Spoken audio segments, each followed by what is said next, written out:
Some haunted locations are turned into museums, others hotels, but just because you can visit somewhere doesn't mean you should. Some of these locations have even been restricted or made impossible to visit due to concerns of their danger. Coming in at number 5, we have Aradale Asylum in Ararat, Victoria, Australia. Aradale Asylum opened its doors in 1865. It was originally named Ararat Lunatic Asylum. It was opened along with 2 sister asylums at Kew and Beechworth to accommodate the growing number of lunatics in the colony of Victoria. The asylum was built as a town within a town, with its own market, gardens, orchard, vineyards, piggery, and other stock kept on the ground. As nice as that sounds, those kept there were called inmates rather than patients, and their treatment was not kind. Many people were sent to the asylum for different reasons, mostly those struggling with mental health and others dumped there for petty reasons. It was home to many men, women, and also children. Both electric shock therapy and the lobotomy were performed en masse at Aradale. Death was another factor that contributed to the dark history that cloaks Aradale. It is estimated that at least 13,000 deaths occurred throughout Aradale's many buildings during its 130 years of operation, meaning that up to a third of patients who entered the hospitals never came out. It is considered Australia's most haunted building to this day. There is currently only one tour operator allowed to go into the building.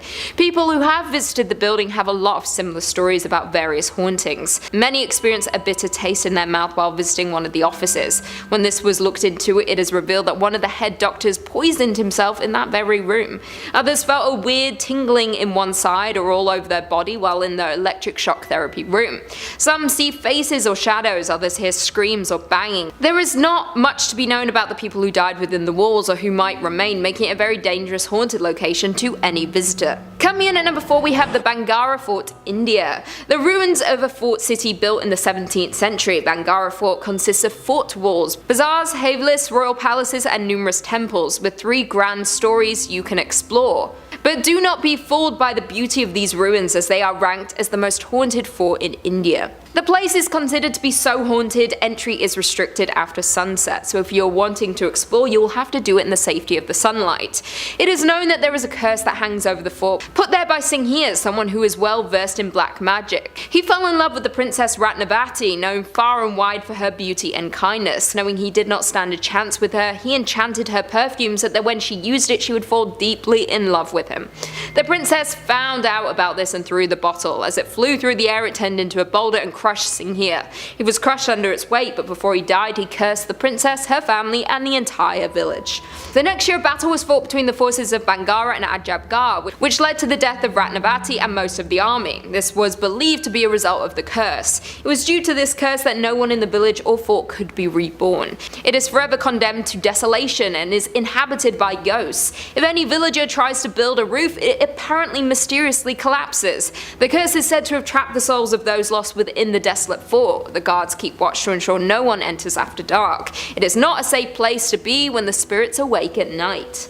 Coming in number 2, we've got the Sallie House. To preface this, I want to let you know that the Sallie House is bookable. You can pay something like $150 to spend a night in one of the most haunted houses in America. Pretty good deal, right? Sure, you can't cook, and the basement's off limits, and nobody's allowed to sleep in the beds, but come on! Where else can you get an opportunity like this? The Sallie House got its haunted start thanks to a botched appendectomy. At the time, a doctor lived there and ran his practice out of the house. One day, a woman came in with a very ill child. The doctor deduced that the kid needed their appendix removed before it burst. However, it was already set to blow and there was no time to waste. So they attempted to sedate the girl but couldn't wait any longer for the effects to kick in. They began the surgery before the kid was properly sedated and she could feel everything. Her screams echoed throughout the house but nothing could be done. In the end, the surgery was a failure and the doctor was crestfallen. His patient, unable to really understand what was going on, had passed away under the knife, believing the doctor to be torturing her. Since then, her angry spirit has haunted the home, tossing objects around, whispering and scratching in the night, and shoving male guests whenever they arrive. And finally, at number 1, we've got the White House. There are so many reasons to avoid the White House wholesale. By taking up residence there, you're just asking for trouble. But beyond the 24-hour news cycle and the ever-present online scrutiny, there are plenty more classical paranormal reasons to leave the White House well alone. Throughout American history, different presidents who have lived in the White House have reported strange happenings. Sometimes there might be a knock at one's bedroom door with no one on the other side. Others claim to have seen previous politicians politicians and aides floating down the halls at night. Abraham Lincoln was regularly visited by his late son, and after he was assassinated, he seemed to return to the White House in similar fashion. With all of the important figures that have visited this location over the years and all of the high-stakes events connected with the structure, there's no doubt that the White House is haunted in one way or another, so try to avoid accepting any dinner invites unless you want to be haunted or sniffed. Most homes should be okay to enter most of the time, but if you suspect a haunt or a demon or an otherworldly presence, maybe stay home.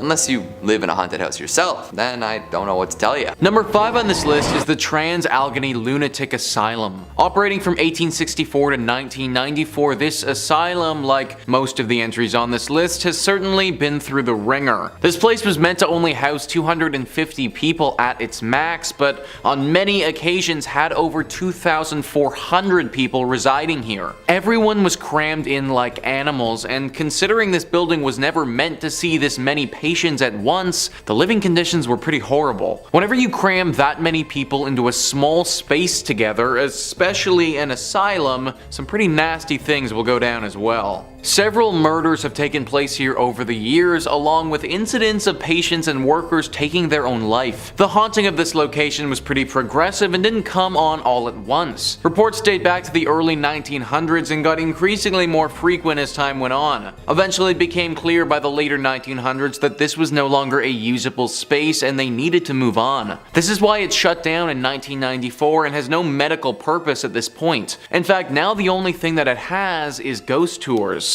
The owner of this place know the legends are far stretching with this asylum and intend to make a profit on it. The ghosts are decently friendly here, or at least for the most part aren't dangerous. However, there have been a few instances where individuals have been scared to a point of serious and significant trauma. If you do plan to go here, then make sure you have a thick skin and aren't frightened easily. Number 4 on this list is Haunted Harper's Ferry. Harper's Ferry is a small town in West Virginia that honestly looks like something out of a storybook. It's comprised of roughly 100 19th century restored buildings. As you can imagine, it's a very quiet town and there isn't too much of a big city vibe going on here at all. This place wasn't always quiet though. In the American Civil War, this town played a pivotal role and was fought over multiple times throughout the years. People believe that it was through the death during the Civil War that this place has developed an affinity to spirits. Deborah Block says, at the nearby True Treats historic candy store, chocolate and other candies are brightly lit on tables and in baskets. The cute and welcoming shop is popular with visitors, hardly seeming like a place where a ghost would want to hang out. But store manager Tara Dockman, known as the Ghost Lady, in town for her sensitivity to paranormal activity, says there are 2 ghosts who frequent the store, and she even knows one of them by name. The female has a white flowy gown and she goes to the top floor of the store where there are no customers, she explained. And Colby, a man, likes to show himself and usually shows a shoulder or a pants leg which you'll see walk across a room. They both like to throw candy around and slam doors on customers. Dockman said Colby is a troublemaker who may also push people. She assured me that she had spoken to him about not bothering me while I was in the shop and was hiding in a corner storage area. Tara isn't some nutbag who's the only one who sees ghosts here either. Tons of people in the town have had run-ins with them. In fact, the biggest attraction this town has to offer are the ghost tours that highlight how haunted this place truly is. Number 3 on this list is Lake Shawnee Amusement Park. The park is no longer functional, and based on all of the incidents that went down here, that's probably a good thing. It all started in the 1700s when a settler, Mitchell Clay, and the local Shawnee Native Americans fought and ended with 3 of Clay's dying and lots of Shawnee warriors passing away as well. This was the inciting incident of the tragic movie that is Lake Shawnee Amusement Park. Also, 200 years later in the 1920s, this land was bought and turned into an amusement park. The buyer wasn't aware of this history though and didn't realize the dark mark that had been left here by that battle so many years ago. There were a decent amount of tragic incidents that went down here while the amusement park was operational, but there are 2 that stand out as being the most stunning. The first one involved a young girl on the swings. While she was on the swings, a delivery truck, without seeing her, backed straight into her and she passed away. The second one involved someone who drowned in the swimming pool because their arm got stuck in the drain.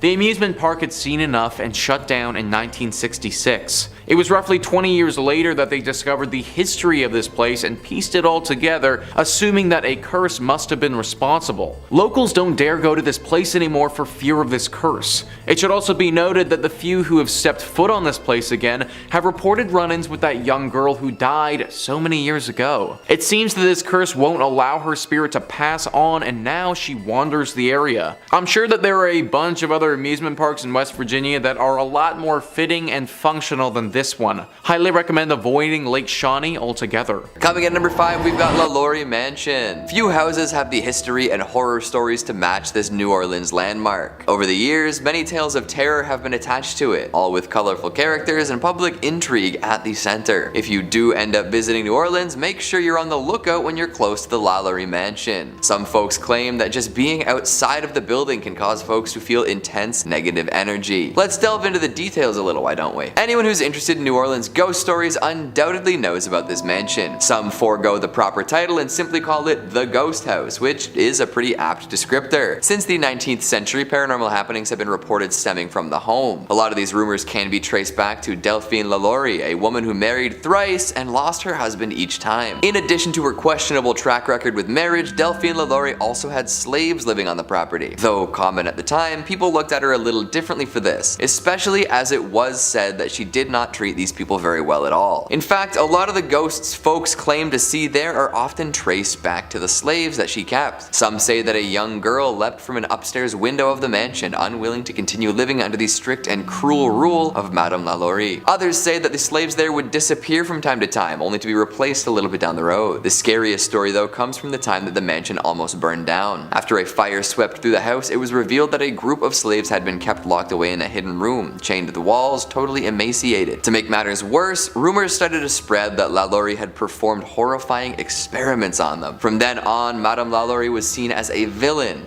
a criminal, a mad scientist. And while none of these experiments have been properly confirmed, their influence still remains to this day. There's some scary history attached to this house, and many people still claim to see the ghosts of people who once lived there roaming about after dark. Coming in at number 4, we've got Craigdarroch Mansion. Sticking with the haunted mansion theme for a little while, this little Canadian gem is packed to the gills with ghost stories. Any sort of old-fashioned mansion is probably subject to similar scrutiny, but this one in particular seems to capture the attention of many. This mansion was being built for Robert Dunsmuir, a rich coal baron who wanted a luxurious home. Unfortunately, he never did get to live as lavishly as he would have liked, as he passed away a year before it was completed. Could it be that his restless soul refused to pass on without getting his money's worth? Is he the ghost swooping through the ornate hallways? Well, that could be the answer, or at least part of it. Craigdarroch Mansion doesn't just get its reputation from one singular ghost. There are many that call these dusty rooms home. In fact, one more important figure in the house's completion perished before it was ready for living. The chief architect of the mansion didn't quite make it to the ribbon cutting ceremony. Tragic and a little ironic. So that's 2 down that poured themselves into this home and never got to see it at its finest. The entire Dunsmuir clan seems to have a haunted stake here, as explorers have come across many other family members during their time in the mansion. Joan Dunsmuir has been seen walking through the halls in a ball gown, and a young girl has been spotted in the basement, supposedly their daughter. Her cries can be heard throughout the mansion, which is definitely unsettling. The last thing I'll mention about this one is the piano. It's a lovely old thing and still sounds pretty good. However, no matter how good a piano sounds, nobody wants to hear it playing when the room is totally empty. This keyboard is known to be used in some phantom performances, spooking even the most devout music fans out there. I wonder if the ghost takes requests. Coming at number 3, we've got the Lizzie Borden house, a classic tale of axe murders and acquittals. This is a story that has remained famous for years and even now gets a fair deal of attention. Lizzie Borden was accused of murdering her parents with an axe way back in the late 19th century. Plenty was said and in-depth investigations were performed, but Lizzie got off scot-free. Well, actually, her neighbors never seemed to believe that she was innocent, but Lizzie faced no legal repercussions for this event. However, the house in which it happened is said to house both the spirits of Lizzie and her victims. After dying at the age of 66, Lizzie apparently returned home. People who visit the house have told stories about seeing the ghosts of her headless victims wandering about the house, along with a panicked maid who discovered the bodies. Lizzie's around too, although she makes herself known with a laugh. It's said that she laughed while while killing her parents and laughed when she got away with it, so it makes sense that she'd still be chuckling in the afterlife. Do you think all the ghosts get along at this point? Or is it an eternity of enmity? I suppose you'll have to visit to find out. Number 2 on this list is Cape Coast Castle. This castle is located in Ghana, and some horrible tragedies occurred here over the years. Originally, this castle was built so that people could trade gold and other valuable items. As time went on though, its purpose became far more evil. Slave trade. The transatlantic slave trade was truly a horrible time in human history, a time filled with so many injustices and atrocities. Basically, human beings were treated as animals and sold to the wealthy buyers in North America. The slaves that were sold would often come from these African countries like Ghana. Cape Coast Castle was used as a place to keep these people before the ship would come from North America to pick them up. It's said that the ship would come roughly once every 6 months, and conditions at this castle, they were horrible. They would take these people, separate the women from the men, and chain all of them up, leaving them in the dungeon. The only time the door would open up would be when the ships arrived to take them to North America, where their conditions would obviously not improve. During this time, many people passed away from the atrocious conditions that they were held in. Malnourishment and disease claimed the lives of so many people. Even death wouldn't cause the door to open though. Those who remained alive would have to sit in this room with the corpse of the person right next to them. It's no wonder that from all of this, people have talked about this place being haunted. The biggest sensation that everyone says is just a horrible sense of dread and fear. Granted, even if there isn't any ghostly presence here, I still think that I'd feel that. Just being around a place that's seen so much horror is bound to make somebody feel scared. And finally, number 1 on this list is Menengai Crater. This crater has a lot of ancient legends surrounding it and is located deep in Kenya. Eddie Mwanza writes, "The extinct volcano offers striking views of Lake Nakuru and Lake Bogoria. Although the volcano is dormant, there are hot spots on the floor of the crater where steam jets sometimes fill it with vapor. However, its stunning beauty is matched by its dark and wild side that has locals convinced to be the work of evil spirits. People have lost their lives while others have disappeared, never to be seen from again, while others have strayed and lost direction in the cave, only for them to be found hours later unable to explain how they lost their way. This has earned the crater the name Kirma Kia Ngoma, which means the place of devils in Kikuyu. There are also mythical and unsupported claims of some people seeing the devil riding a motorcycle. There's also widespread allegation of a flying umbrella that normally appears whenever it rains. Historians say the place was a scene of violent battles between the Lakapia Messiah, who did not recognize the authority of the Laban, the spiritual leader of the Messiah, against Ilpu Masih. In one battle, it's said that Lakapia warriors were thrown into the caldera, with local folklore claiming that the spirits of the warriors haunt the place to date. So this place is obviously a freaking hazard, guys, with potential soldier ghosts chilling in its depths, and also many stories of people getting totally lost and never seen from again. It's no wonder locals are constantly worried about this crater. I was also looking at pictures of this place, and geographically it looks like a major hazard as well. It's out in the complete middle of nowhere and looks extremely hard to traverse. As cool as the scenery would be, going here just really isn't the best idea. In at number 5, we have the Franklin Castle in Ohio. The high Victorian home has been a fixture of the city's west side for over 100 years. It was built in the 1880s by grocer turned banker Hans Tiedemann. Although his wealth was significant, Tiedemann's life was filled with tragedy. A distressing number of his immediate family members would die in this house. The story goes that the construction of the castle's elaborate turrets, prominent gargoyles, and increasingly large network of rooms were an attempt to distract his wife from the ceaseless amount of death. That is, until she too suddenly passed away. After Tiedemann sold the property, it spent several decades as a German cultural center. The tales of hauntings picked up in the 1960s, as reports of surging electricity, the sound of babies crying, and a mysterious woman in black gained steam. Human bones were found in a closet in 1975. It was never confirmed who the remains belonged to, but with the number of deaths within the home, it is believed to be one of the Tiedemann's family. As the years have gone by, tales of Franklin Castle have grown, and now include an axe murder, a mass shooting of properties in the basement, and the alleged hanging death of Tiedemann's illegitimate daughter. Many stories focus on heinous acts that supposedly took place in tunnels below the house. After a fire, the home laid abandoned for several years before the current owners purchased the place in 2011. In at number 4 we have the Sallie House in Kansas. If you're into ghost hunting shows, you probably already know this famous haunted house. The unassuming home in Kansas is rumored to be the dark lair for a demon who takes on the form of a little girl because of a family's bizarre experiences there. Built in the mid-1800s in the growing community of Atchison, 2nd Street has seen its fair share of owners through the years, including the family of a 6-year-old girl named Sally who died in the home during a botched appendicitis surgery. It wasn't until the mid-1990s when Sally's story first gained both local and national attention, when then owners Tony and Deborah Pickman lived in the home and began noticing strange occurrences, including attacks on Tony, unexplained voices, and apparent burnt finger marks upon mysteriously burning candles. Sally isn't some harmless ghost. Theories around her malevolent presence in the house, as well as some evidence of satanic rituals in the basement, suggest that Sally is in fact a demon disguised as a young girl. It is believed that the family was desperate in their grief and decided to perform the ritual in an attempt to bring back their daughter. Instead, they invited a demon into the home and offered them her body as a vessel. Since then, the demon has terrorized the home. Paranormal investigators have confirmed the house is haunted, but none have so far been able to cast out the demon. The Sallie House is open to the public if this sounds like the holiday location for you. In at number 3 we have Bell Witch Farm in Tennessee. In the early 1800s, John Bell bought a tract of farmland along Tennessee's Red River. Bell and his family thrived on the farm until they started to see strange looking animals around the property, most notably a dog with a rabbit's head. From that point on, the family was beset upon by unseen forces, largely targeted at Bell and his daughter Betsy. They experienced physical attacks, heard unexplained noises, and even spoke with the entity. What was the Bell Witch? Like most supernatural stories, certain details vary from version to version, but the prevailing account is that the Bell Witch claimed to be the spirit of Kate Batts, a mean old neighbor of John Bell who believed she was cheated by him in a land purchase. On her deathbed, she swore that she would haunt John Bell and his descendants. The human interactions with the spirits date all the way back to 1817. Former President Andrew Jackson was quoted as saying, "I had rather face the entire British army than to spend another night with the Bell Witch," after he and some of his troops spent a night at the Bell's farm.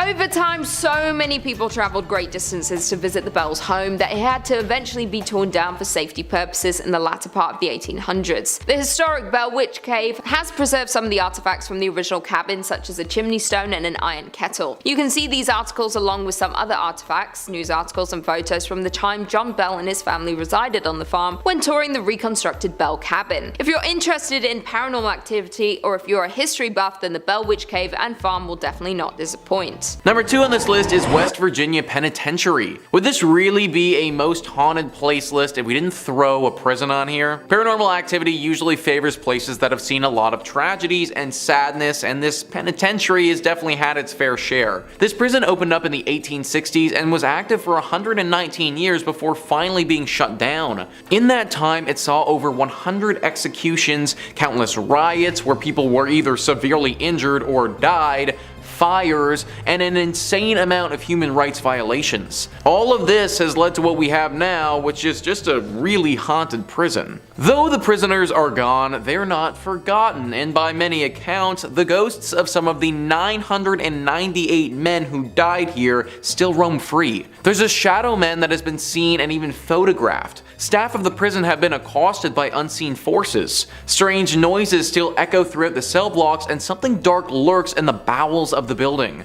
That was a small passage from Moundsville Haunted History, who are familiar with the prison. 998 men though. That's how many different individuals are thought to potentially haunt this place. That's literally a full-on ghost army right there, guys. This place must have been horrible if that many people's souls are left wandering around this space. If I was the owner of this spot, I'd do those 998 people a favor and just knock this place to the ground. Maybe then these ghosts can finally rest. And finally, number 1 on this list is Point Pleasant. This has got to be the top spot on our list just considering the amount of lore surrounding the creature here. The Mothman. If you're watching videos on this channel, then I imagine you're already probably familiar with what this creature is, but for those who aren't, the Mothman is a humanoid creature reportedly seen in the Point Pleasant area from November 15th, 1966 to December 15th, 1967. Shayla Klein says, according to legend, Mothman is a black 10-foot creature with wings and red eyes. Articles and newspapers at the time were reporting that the monster was also commonly seen in the TNT area near town, with some locals speculating that perhaps people were really seeing cranes or owls, and others wondering if the creature was created in some sort of mutation accident involving the chemicals associated with storing TNT. Regardless, legend has it that mysterious men in black suits began visiting the town shortly after the sighting reports. The most infamous sighting of Mothman was on December 15th, 1967. Locals said that they saw Mothman on top of or flying over the Silver Bridge, which was a suspension bridge over the Ohio River that connected Point Pleasant, West Virginia, to Gallipolis, Ohio. According to Mothman lore, shortly after the creature was spotted on the bridge collapsed, resulting in the deaths of 46 people. An investigation into the disaster found that a fracture in a suspension chain was the cause. This is one of the most famous American urban legends ever.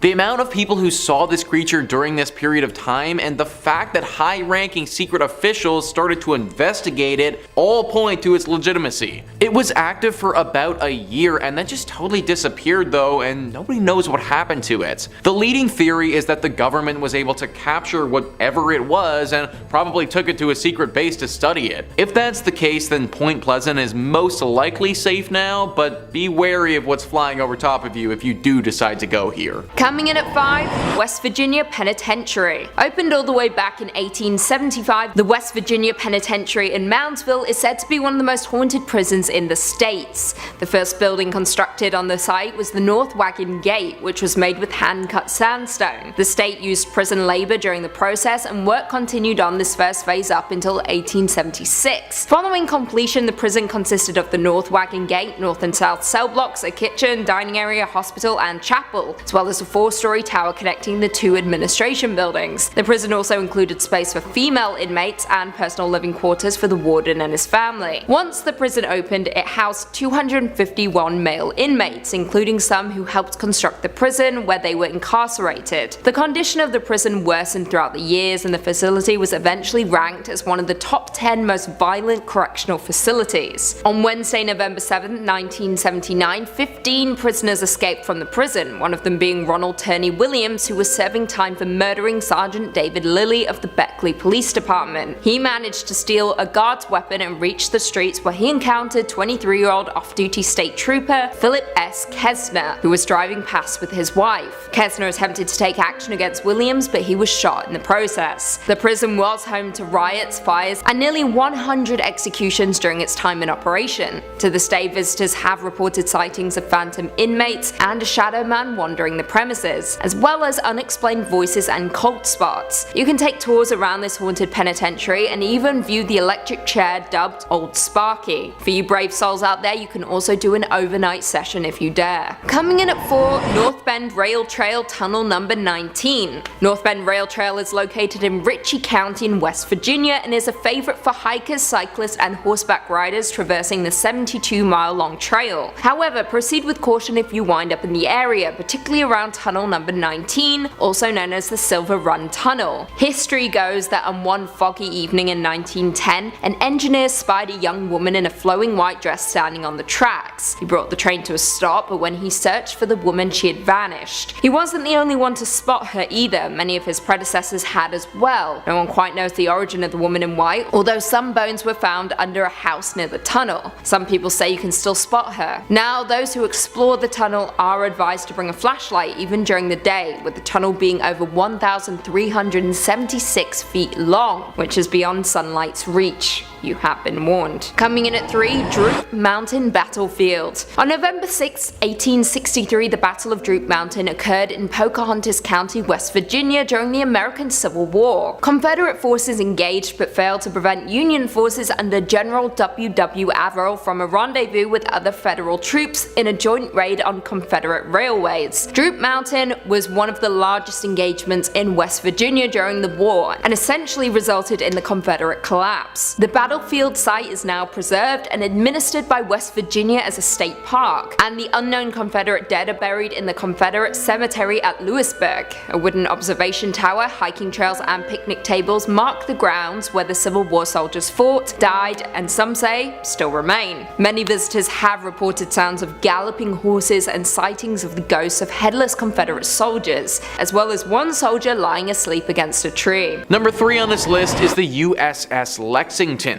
The ship has its own museum dedicated to it now, and it is 100% haunted. The decommissioned World War II aircraft carrier is riddled with different phantoms. This museum is literally said to receive, on average, hundreds of reports of ghostly apparitions in 1 year. That is so much supernatural energy that is just congregated here. Now, World War II was obviously an awful time, and if this boat played a major role in the Battle of the Atlantic, which I imagine it did, then it assuredly saw its fair share of tragedies. The ghosts are not quiet about their presence, they make themselves very known. One of the most famous ones resides in the engine room. Apparently, visitors will go there and a spirit will form explaining the engines and how they work. Then, when his lecture is over, poof, he will be gone in a puff of smoke. There's also a general sailor that walks around the ship and is actually said to be rather helpful. However, with these tame ghosts, there are some troublemakers as well. Small items that you may have on your person, a wallet, a watch, a phone, a keychain, anything like that are often reported missing after people get on the ship. If you do intend to go here, then hold on to your valuables very closely and get ready for a long lecture on engines. Number 2 on this list is Bragg Road. For over 100 years now, this road has been haunted by a very strange and ghostly light. It's been seen by hundreds of people during that time, and nobody can explain it. Texas Highways says, in the heart of the big thicket is Hardin County, and in the heart of Hardin County is the infamous Bragg Road, home to countless sightings of the ghost road light that appears to nighttime travelers on the road between Saratoga and the defunct village of Bragg Station. Before the current road was built, the Arrow Strait clearing served as Santa Fe Railroad's branch line built in 1903. From its inception, locals considered the line haunted by Mexican laborers murdered by a thieving foreman, a deserter shot by Confederate soldiers,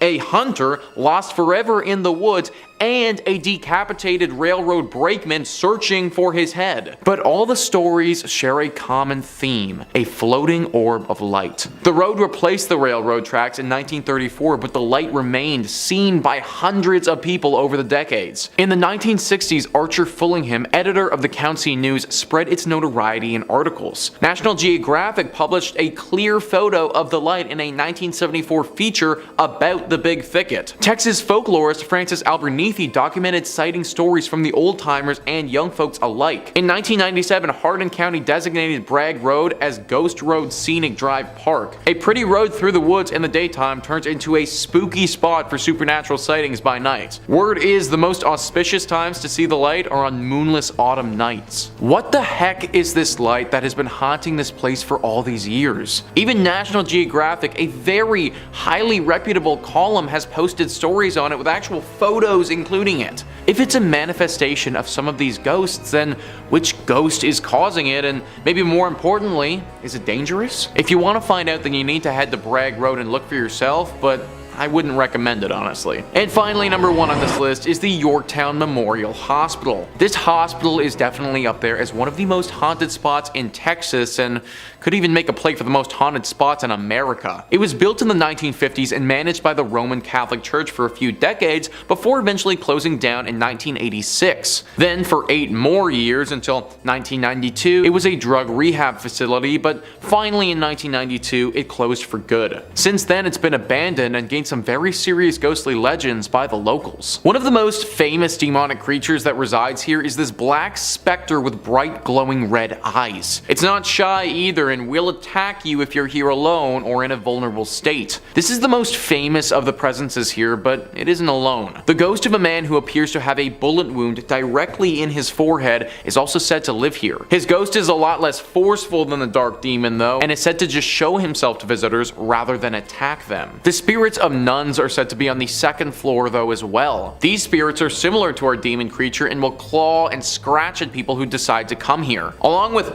all of this, we also get our classic indicators of a haunted location, such as feelings of despair as you walk through, temperature changes, and moans echoing throughout the building. Avoid this place at all costs if you want to keep a tight grip of your sanity. In at number 5 we have Berlin Citadel. The Citadel was built in 1559 and is known as one of the best preserved military structures in Europe. It was originally built to protect Spandau from attack, built specifically to have no blind spots, giving an advantage on all sides in the event of an attack. The Citadel has seen a lot of destruction and war since it was built, but the most famous ghost to live there is the spirit of Anna Sido. Anna was married but had a love affair with Joachim II, the local ruler at the time. As the ruler was dying, he asked his son to take care of Anna. The affair had been frowned upon, but as both of their parents had passed, they had grown closer before he got sick. When he passed, his son didn't keep his promise. He immediately imprisoned her in the Citadel. No one ever saw Anna again after that. There was no explanation as to where she had gone or if she had been punished for her love affair with the ruler. There had been reports from visitors of the White Lady, a ghost seen walking around the Citadel late at night. Some felt a sudden cold breeze and feeling of dread while walking around the grounds, but still there was no explanation. Years later, the Citadel was a big tourist attraction and renovations took place. While they began to renovate, they found the remains of Anna. She had been walled into a cell and left there. This seemed to confirm the rumors that she was the White Lady for all these years. Some people have seen her late at night, but others have felt her presence. Even after she was found, her spirit had remained. If you visited today, you might catch a glimpse of her if you were to be there after nightfall. Coming in at number 4 we have Svichkov Castle. The origin of Svichkov goes back to the prehistoric times. A fort was built there in the 1st century AD. It sits on the edge of a lake covered in all sides by water, making it the perfect place if you're worried about intruders. The castle was built in the early 13th century by King Otakar. It is not known when it was built, but the first written mention of the castle was in 1234 when it was owned by the King of Bohemia. It had many owners throughout the years, being seized in wars and passed to new rulers. It is now owned by the National Heritage Institute and is open to guests. It is regarded by locals as the creepiest place in Germany. Many refuse to visit or leave before it gets dark, as not to disturb the spirits they believe to live there. They believe that the castle is home to a dark supernatural entity. They believe it had been since prehistoric times and has never left the land. There are often voices heard from around the castle. Technical faults happen, often with no explanation. It's also been said many animals refuse to go into the building and act strange on the land outside the castle. There have been many times where the staff had lit candles to light up the halls when night falls. There have been times when every candle had been blown out at once, sending chills down the spines of anyone in the area. The most haunted part of the castle is the main tower. There are reports that if you sleep in the tower, you will pass away within the year. There are at least 2 confirmed cases of this happening throughout the castle's history. Coming in at 2, Lake Shawnee Amusement Park. In the late 1700s, the Clay family moved to West Virginia, which is presently known as Mercer County. The Clay family, comprised of Mitchell and his wife, settled on an 800-acre farm and raised 14 children. However, in 1783, tragedy struck while Mitchell was out hunting. A few members of the Shawnee tribe killed 2 of the Clay children and burned another at the stake. In retaliation, Mitchell hunted down a handful of Native Americans and killed them. The land in turn became unoccupied for years, up until the early 1900s when Conley T. Snyder purchased the land and built a small amusement park on it. However, the amusement park had just as unfortunate luck as the Clay family. The park featured a Ferris wheel and a swing ride and was popular among locals, particularly families of coal miners who resided in the area. In the early 1950s, a young girl on the swing ride was killed when a truck delivering sodas accidentally backed into the ride, striking her. Another child also drowned in the swimming pool, which was subsequently filled in to prevent further accidents. During its operation, at least 6 people died at the park, which resulted in the park ultimately closing in 1966. In 1985, Gaylord White, a former employee of the park, purchased the land with plans to reopen it. It happened for a brief period, that is, before the park closed again after a 1988 archaeological dig uncovered numerous Native American artifacts, as well as human remains on the property that had been buried prior to the arrival of the Anglo-European settlers. In total, 13 skeletons were uncovered, mostly of young children. Perhaps the property is cursed, or perhaps it's just a series of unfortunate events. Who knows? But one thing is for sure, it is one of the most haunted places in the entire world. And finally, coming in at number 1, the Trans-Allegheny Lunatic Asylum. The Trans-Allegheny Lunatic Asylum, also known as the Western State Hospital, was a Kirkbride psychiatric hospital that operated from 1864 to 1994 by the government. Originally built by Richard Andrews, it was constructed from 1858 to 1881 and was originally designed to hold 250 people. However, it became overcrowded in the 1950s, with the hospital housing 2,400 patients, resulting in it being forcibly closed in 1994 due to changes in patient treatment. Following its closure, it was then purchased by Joe Jordan in 2007 and is open for tours and other events to raise money for its restorations. During tours of the facility, witnesses have reported doors slamming, shadowy figures, and even blood-curdling screams from within the building walls. The asylum has garnered such a spooky reputation. It has appeared on shows such as Ghost Stories, Ghost Hunters, Ghost Adventures, and Paranormal Lockdown. It was also featured in Bethesda's 2018 video game Fallout 76 under the name Fort Defiance and acted as a base for the Brotherhood of Steel, one of the game's main factions. Coming in at number 5, we have Hotel Park Central. Located on Central Avenue in Albuquerque, you'll find Hotel Park Central. The original building was constructed in 1924 and served as a hospital. It was then purchased in the 1980s and transformed into a mental health hospital. However, in 2010, a major renovation occurred with a $21 million investment, and it became the luxury hotel that we know today. The hauntings in this building date back to the time it served as a hospital. Patients would report seeing apparitions, hearing voices, seeing objects move, and feeling the presence of other beings when nobody was there. As well, when it was a mental hospital, it was known by patients and workers that on the top floor on the right wing, there is a ghost of a woman that likes to watch people in the hallways. Patients also reported having their bedsheets pulled off them in the middle of the night. Patients were not the only ones to experience things that couldn't be explained though. Staff of the hospital did too. They would often have the sensation of being watched, as well as hearing something whisper in their ear, the movement of objects, and a general sense of heaviness throughout the buildings. Today, many guests at the hotel report similar paranormal experiences, as many guests report feeling watched and the presence of unseen beings. They have also reported hearing voices and shuffling in the stairwells. Several guests have also seen a female apparition on the 3rd floor wing. A group of paranormal investigators were brought onto the scene of the hotel. The investigators were 3 team members who all experienced unexplained voices and whispering while close to the hotel. They also reported distinct coolness near their bodies and a sense of being watched. After reviewing their evidence, some of these experiences were captured on digital voice recorders. They also carried out the flashlight technique, an attempt at communication with the spirit that involves the answering of questions through the turning on and off of the flashlight.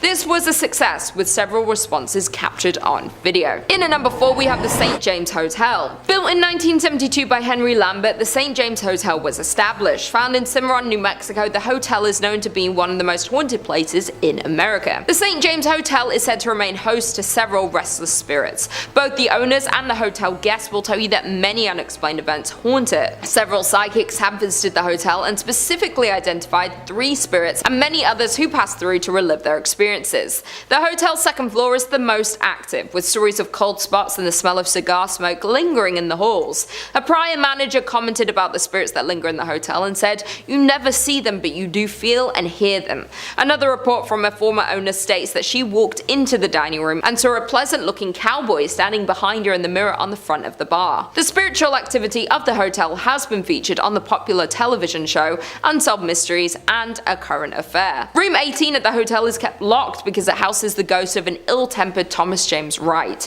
who lost his life at his door just after winning the rights to the hotel in a poker game. Having been injured from behind, Wright continued into the room and slowly met the end of his life. Because of the tragic accident that happened in room 18, it is known as one of the scariest and most haunted rooms. This can be seen with one former owner who said she was pushed down while in the room, and on another occasion saw a ball of angry orange light floating in the upper corner. The staff considers the room to be the most haunted, and people are rarely allowed to enter this room, much less sleep in it. Rumours abound that when the room was rented, several mysterious deaths occurred there. Other unknown entities are also said to roam the hotel, creating a host of paranormal activities. Staff report that items constantly fall off walls and shelves, and electrical equipment at the front desk behaves unpredictably.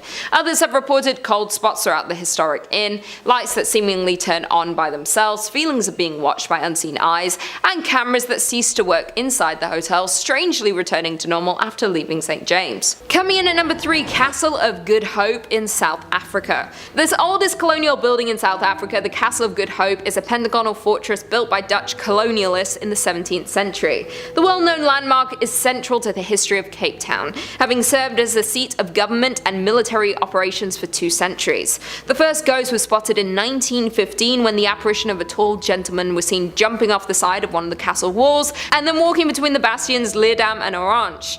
The other famous ghost who walked the grounds was the Lady in Grey. It is not known exactly who she is, but she would be seen hysterically crying into her hands and running around the castle. She used to be seen frequently by those on the grounds. However, during one of those renovations of the castle, the remains of a woman were uncovered and removed. Since these were removed, the woman has not been seen. It seems she was waiting for her remains to be found. Maybe her death was a sinister attack covered up and her body was lost until that day.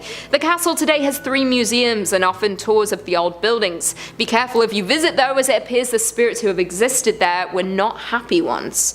Coming in at number 2, Hellfire Club in Ireland. The Hellfire Club was a hunting lodge built in 1925 for William Connolly, an Irish parliamentary speaker. The stones of the buildings are from ancient passage tombs said to have angered the devil, which first associated the site with the supernatural. The lodge reportedly became a gathering place for a small group of Dublin elites who met for debauchery and devil worship. Its ruins sit atop the summit of Montpellier Hill in the foothills of the Dublin Mountains. Most who stumble upon the Hellfire Club today will assume it is nothing more than an old derelict building, but it has a long past full of horrific tales. Tales of animal sacrifice, black masses, cloven-hoofed men and murder are linked to the structure. The most popular tales tells of a visit by a satanic creature, in the form of a man who was only discovered when one of the players dropped a card and on picking it up noticed the guest had cloven feet. On his discovery, the creature disappeared in a ball of flames. One well-known ghost at the club is that of a young lady. It is said that she crossed paths with the club during one of their dark meetings. She was then thrown into a barrel, set on fire and rolled down the hill for fun. Her spirit stayed, possibly to warn others not to enter and meet the same fate. And finally, coming in at number 1, we have Poveglia Island in Italy. Poveglia is a small island located between Venice and Lido in the Venetian lagoon, northern Italy. A small canal divides the island into 2 separate parts. The island first appeared in the historical record in 421. In the 14th century, Venetians infected by the bubonic plague were sent here to die, and when they died, they were burned on giant pyres. The site was also used as a mental asylum during the 1800s, where patients were experimented on and tortured. If you ask any of the locals, they will all agree that the island is cursed with unhealthy spirits. Voices and screams can often be heard, and visitors see dark figures. Many visitors say they begin to feel an oppressive, evil feeling as soon as they step on the island. Currently, the island is abandoned. No one steps foot on it for any reason. Even if you did want to visit, you would struggle to find anyone willing to take you. The locals know the island to be evil and refuse to get anywhere close to it. Fishermen even avoid fishing in the area surrounding the island out of fear of accidentally finding and disturbing human remains. It's probably for the best that you don't visit this haunted location unless you're really determined, but that never ends well in horror movies. Number 5 on this list is the Plaza Theater Performing Arts Center. Built in 1930, this beautiful theater has had many shows and screenings here over the years. For 55 years, it was in operation as one of the premier spots to have your movie shown, but in 1985, the theater shut down. It remained as such for about 20 years when in 2006, it began to get renovated. Now it's mainly just for live theater and other performance art in the city of El Paso. Like a lot of beautiful old theaters though, as time passes, legends emerge, and this one in particular certainly has its fair share. The Plaza Theater for Performance Arts Center has 3 primary ghostly apparitions it houses. The first is our very standard and very classic drifting woman in white. Looking sad and down on her luck, the spirit of this woman will often drift around through the rafters and has been seen by many workers throughout the years. The second is a man in all black who materializes in front of people. He's described a bit like a shadow creature, but slightly less menacing. I suppose if we have our woman in white, it's only fitting that we have a man in black to get a little bit of variety going. The third ghost sticks with the theme of spicing things up and is actually a little boy with a bouncing ball. It's not a basketball, but a small bouncy ball that the child seemingly plays with as he haunts the theater. Nobody knows the origin of these ghosts or how they got here at all. Are they connected? Maybe once a family unit who died here together, or Are they all separate and have each suffered strange tragedies at this location over the century? El Paso, I'm sure, has some other theaters, and I'd stick to those ones if you're looking to watch some live shows if you're there. Number 4 on this list is Hendley Row. Located on the Texan island of Galveston on the Gulf Coast, this is the most famous haunted spot for locals in the region. Texas Highways writes, "It's not surprising that Hendley Row is a hotspot for supernatural activity. Completed between 1855 and 1858 for shippers and cotton brokers, it was the town's tallest structure during the Civil War. The roof doubled as a Confederate lookout for Union ships. Galveston and nearby Barrier Islands, history have been laced with tragedy. It was the site of a bloody Civil War fight, and serial epidemics of yellow fever decimated the populace. Hurricanes blast through regularly. The 1990 storm left up to 12,000 casualties in the worst natural disaster in US history. No wonder Texas writer Brian Woolley called Galveston an old cemetery with a beach attached. The resident ghosts of Hendley Row represent aspects of Galveston history. There's the Confederate soldier seen on the roof and around the building. The bloodied teenage factory worker is a vestige of the building's cotton grading days. The lady in white and the running and playing little boy and little girl are thought to be 1900 storm victims. The upper floors house apartments and offices now, but Henley Market's glass ceiling reveals views of stairs and landings. During renovations, workers reported tools mysteriously moving around. Staff recall other spooky experiences as well. Some years ago, a friend gave her old photo of Dr. Wilbur from a house on Church Street that's always displayed in the shop. When Hurricane Ike inundated the building with 10 feet of water in 2008, the photo went undamaged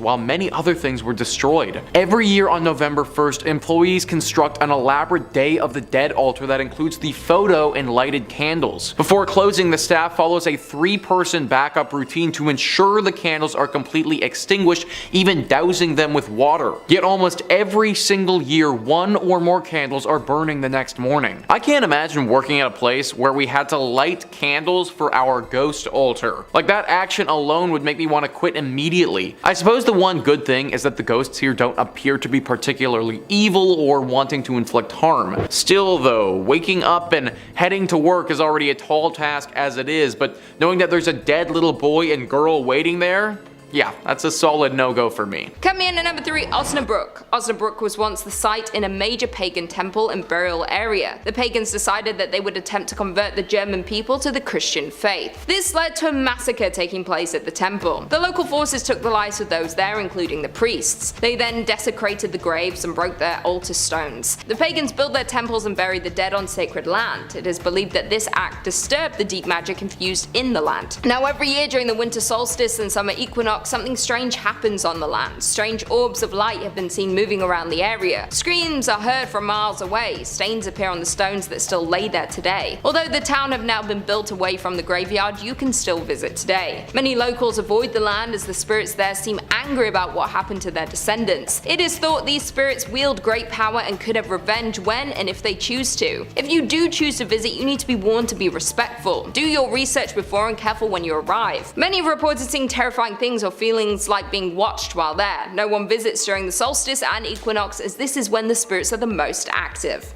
Coming in at number 2, we have Peacock Island. Peacock Island is situated in the River Havel in Berlin. In 1685, chemist Johann Kuhnel was given financial aid to build a glass foundry on the east of the island. Here he discovered how to produce artificial red glass. When he left the island in 1692, it remained unused for about 100 years until 1793. In 1793, the Prussian King Frederick built the castle for himself and his mistress. This was then passed down through the family and used for many different reasons, including being used as an exotic farm. Although the island has a long and exciting history, there are claims it is the original Johann Kuhnel who inhabits the island long after her death. It is claimed that Johann was not only into creating glass, but that he experimented with dark magic. It is believed that through his experiments with black magic, he had cursed himself. He attempted to flee the island as to not be attached to the curse, but this didn't work. In the afterlife, he was bound to the land and his old foundry. Those who have visited the island have seen a black figure with glowing red eyes. He is often seen at the stroke of midnight. When he is near, you can feel the chill in your bones. You know that you're in the presence of darkness just by being on the island during his hour. His laboratory still stands today, and some have tried to find his old lab to learn all the dark magic and secrets that he tried to hide. It is said a fire nearly destroyed the building. The police believe this to be man-made, and it's speculated he was trying to destroy the demons and spirits he had accidentally been working with in the lab. He couldn't escape the curse, and if you don't want to meet the same fate, I would avoid visiting this building.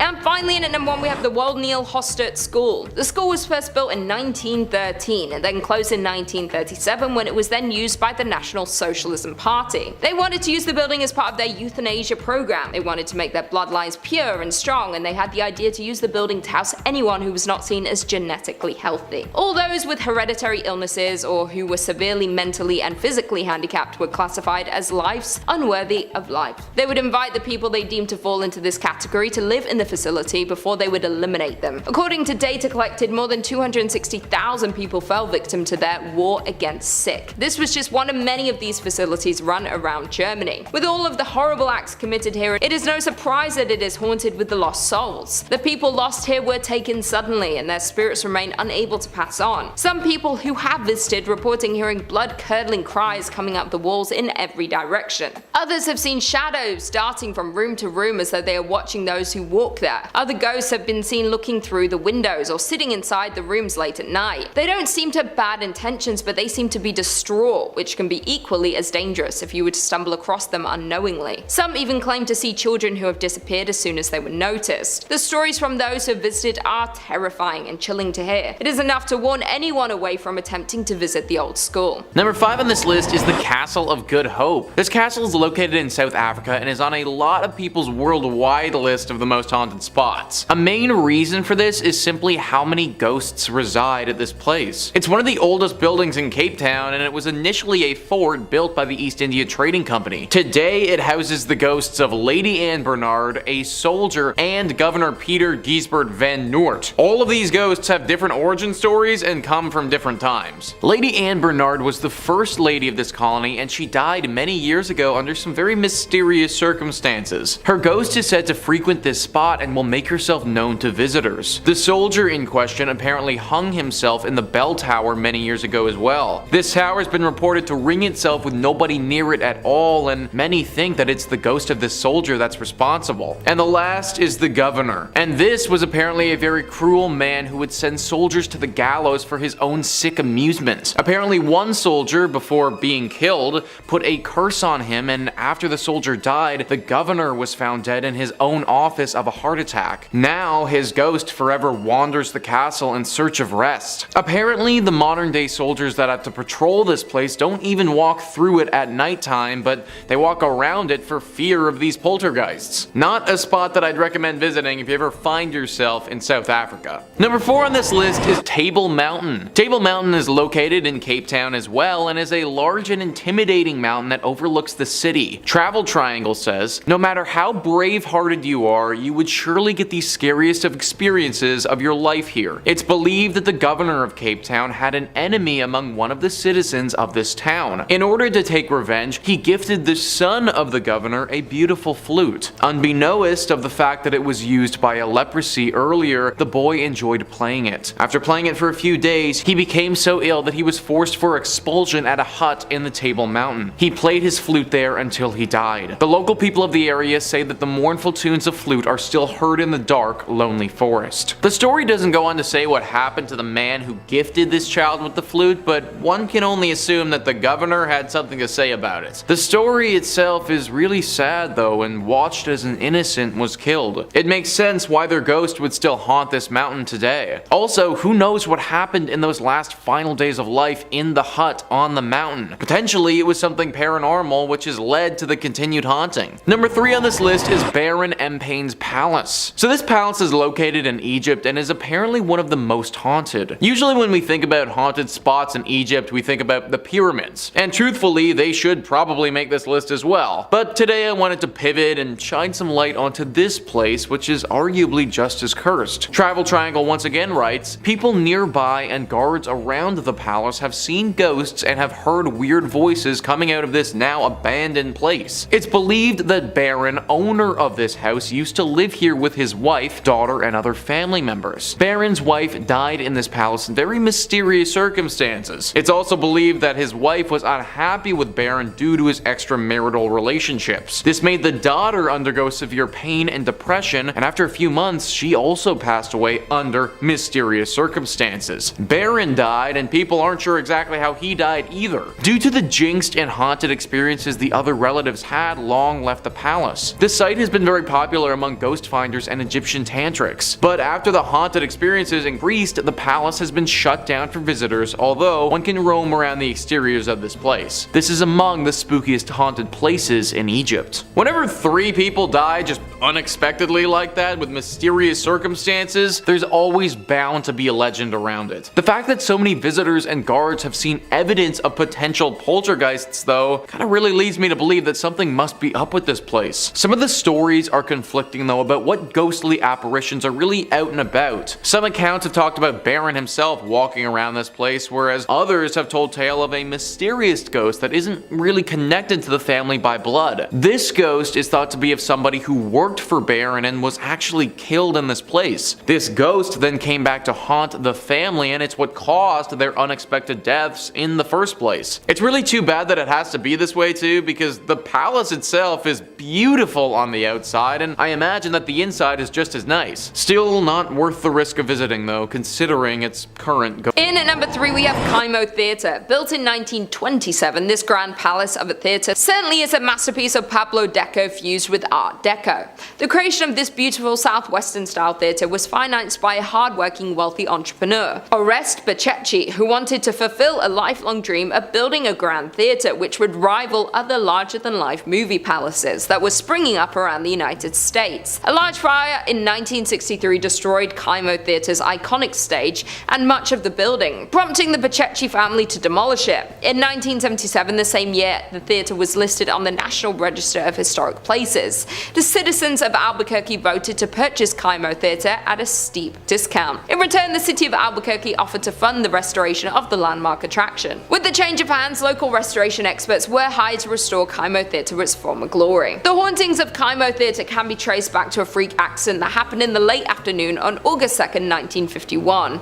Back then, hundreds of moviegoers were in Kimo Theater to catch the latest films. Without warning, a water heater located in the theater's lobby exploded, sending scalding hot steam and plaster into the air. A total of 8 people were injured in the accident, including one person losing their life, Bobby Darnell. Since then, the theater is said to be haunted by the ghost of Bobby. Performers and staff of Kimo Theater have all reported strange and unexplainable activities happening in the theater.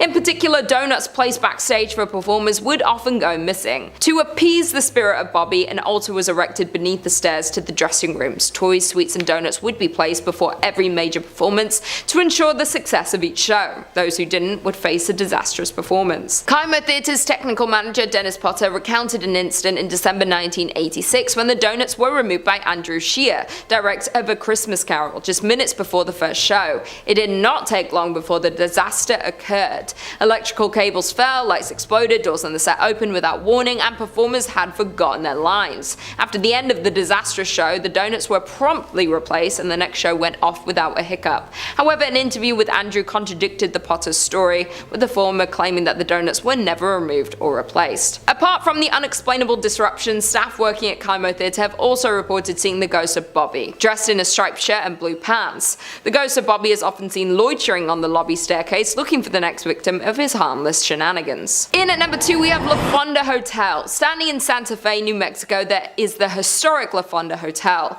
Over the years, the hotel was destroyed and rebuilt several times over. In 1821, when Captain William Becknell blazed the path of what would become known as the Santa Fe Trail, he stayed at a La Fonda where the trail terminated at the town central plaza.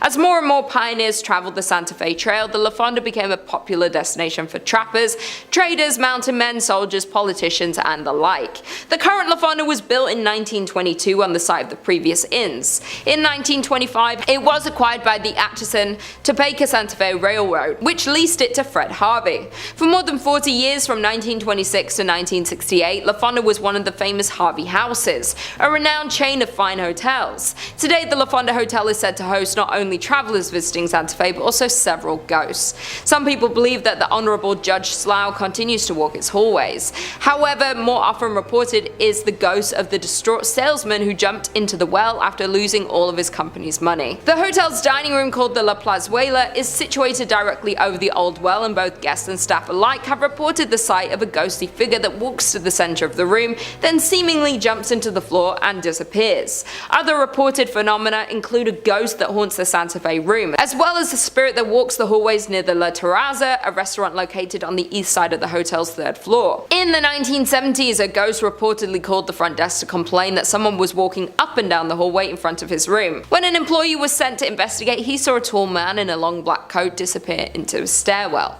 However, when he followed him to the stairs, there was no sign of the mysterious visitor. And finally, in at number 1, we have the Luna Mansion. The Luna Mansion in Los Lunas, New Mexico is known for one thing, and it's its ghost stories. Over the years, the Luna Mansion in Los Lunas has gained a reputation as being haunted. Guests and staff alike have shared stories of unexplained activity, which some chalk up to the paranormal. Over the years, the mansion changed hands several times before it was purchased and renovated as a fine dining establishment in the 1970s. It was then that the ghost of Josephina began to appear. Perhaps she didn't like the renovations, or maybe she just wants to stick around to make sure they were doing a good job on the home that she had spent so many years looking after. Dressed in 1920s period clothing, she had been described by employees as appearing very real. Most often she is seen in 2 former bedrooms on the second floor, an attic, storeroom, and at the top of the stairs leading to the second floor bar. At the top of the stairs sits an old rocking chair, which she has often been seen sitting in and rocking slowly.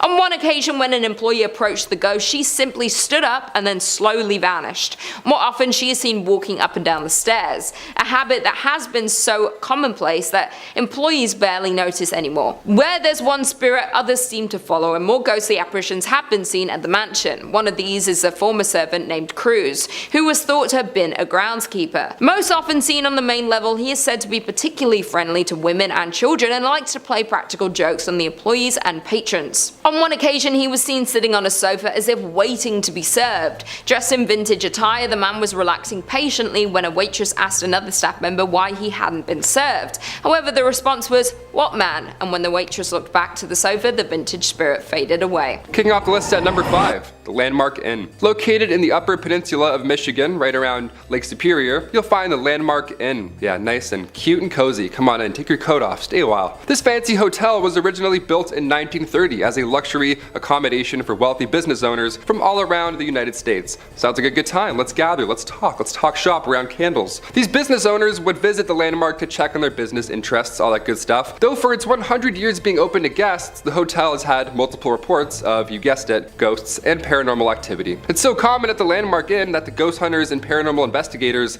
they make trips out to the hotel quite often just to check in and be like, hey, how's it going? And they put on their gadgets and they just check in on them. They can rely on them. The hotel's 6th floor is home to one of the saddest stories the hotel has ever seen. This story takes place in the 1930s when the hotel was a new, lively social and cultural center in town. The story revolves around a ship worker who fell in love with a local librarian and conducted their love affair in the Lilac Room. Yeah, of all places, of course, let's go meet the Lilac Room. Sounds beautiful. And that was where the man was staying. Perfect place to meet. The couple was said to have a planned wedding upon his return from the last voyage on the sometimes treacherous Lake Superior. Unfortunately, their love affair ended in tragedy when his ship met with a storm and sank to the bottom of a lake. He never returned to the shore, and the librarian mourned the man in said Lilac Room, eventually dying herself of a broken heart. The heartbreaking story comes with many reports of the Lilac Room now being haunted. Yeah, rightfully so. As a large number of guests has reported hearing cries and whispers from a female. The female is also seen by many guests and workers on the 6th floor near the Lilac Room, crying and mourning for her loved one. A less romantic story that is associated with the hotel goes back to when it was even finished being built. During construction, a man ended the life of his girlfriend due to anger and jealousy, and this took place right after she told him about her past boyfriends and their relationship history. Just normal stuff that he flipped out on, just a monster. And since the hotel was still being built, to conceal the evidence, the man buried her in the unfinished basement. Just horrible stuff. You knew I was going there and you're like, please don't. To this day, decades later, visitors and employees report hearing cries from that basement, and some report hearing whispers from a female voice asking for them to find her body. I just got goosebumps. That's real goosebumps. No matter how much time goes by, these two women, heartbroken for different reasons, still haunt said hotel today. Number 4, Michigan Bell Telephone Building. The Bell Telephone Building can be found in downtown Grand Rapids. It's known from the legend that the building is haunted by 2 ghosts. It's always 2, eh? Always gotta have pairs. Good things come in pairs. Even demons. These spirits have consistently caused chaos throughout the buildings for years in their own unique personal way. We love it. We love a unique ghost. The spirits that haunt the Bell Building are rumored to be Warren and Virginia Randall, a couple who used to reside in the Grand Rapids. Back in 1907, they moved from Detroit and bought the Judd-White Mansion in Grand Rapids, which has now been torn down and built into what we now know as the Bell Telephone Building. So a lot of history there already. Over the years of living in this new house, Warren and Virginia's relationship started to crumble as Warren became very strange and paranoid almost, creating hardships in their relationship. In 1908, Virginia became tired of Warren's strange and aggressive behavior, so she decided, I'm out of here, peace. She left him. One night, 3 years after they were separated, Warren convinced Virginia into taking a car ride with them, hoping to get back together, maybe talk it out. The two of them ended up at the Judd White House where their verbal disagreement turned horrible, and Warren sadly took the life of Virginia. Then he proceeded to end his own life in the very same moment. The tragic accident that happened in the Judd White House became public knowledge, and the house was left empty with no one wanting to occupy it. Yeah, more than fair. I'm like, what's rent? Also, what happened? No. The house remained abandoned for 10 years after the accident until they finally just decided to tear the thing down completely. Thus, in 1924, they built the Bell Telephone Building on the ground, which still is in operation today. Yeah, they didn't tear that one down. That one's still going strong. Due to the horrifying scenes that happened on the grounds of the Bell Building, many claim that the spirits of Randall and Virginia still remain, haunting the new building. Some say that ghosts move into the new building and remain there to this day. I mean, I think that's possible. Ghosts like to move.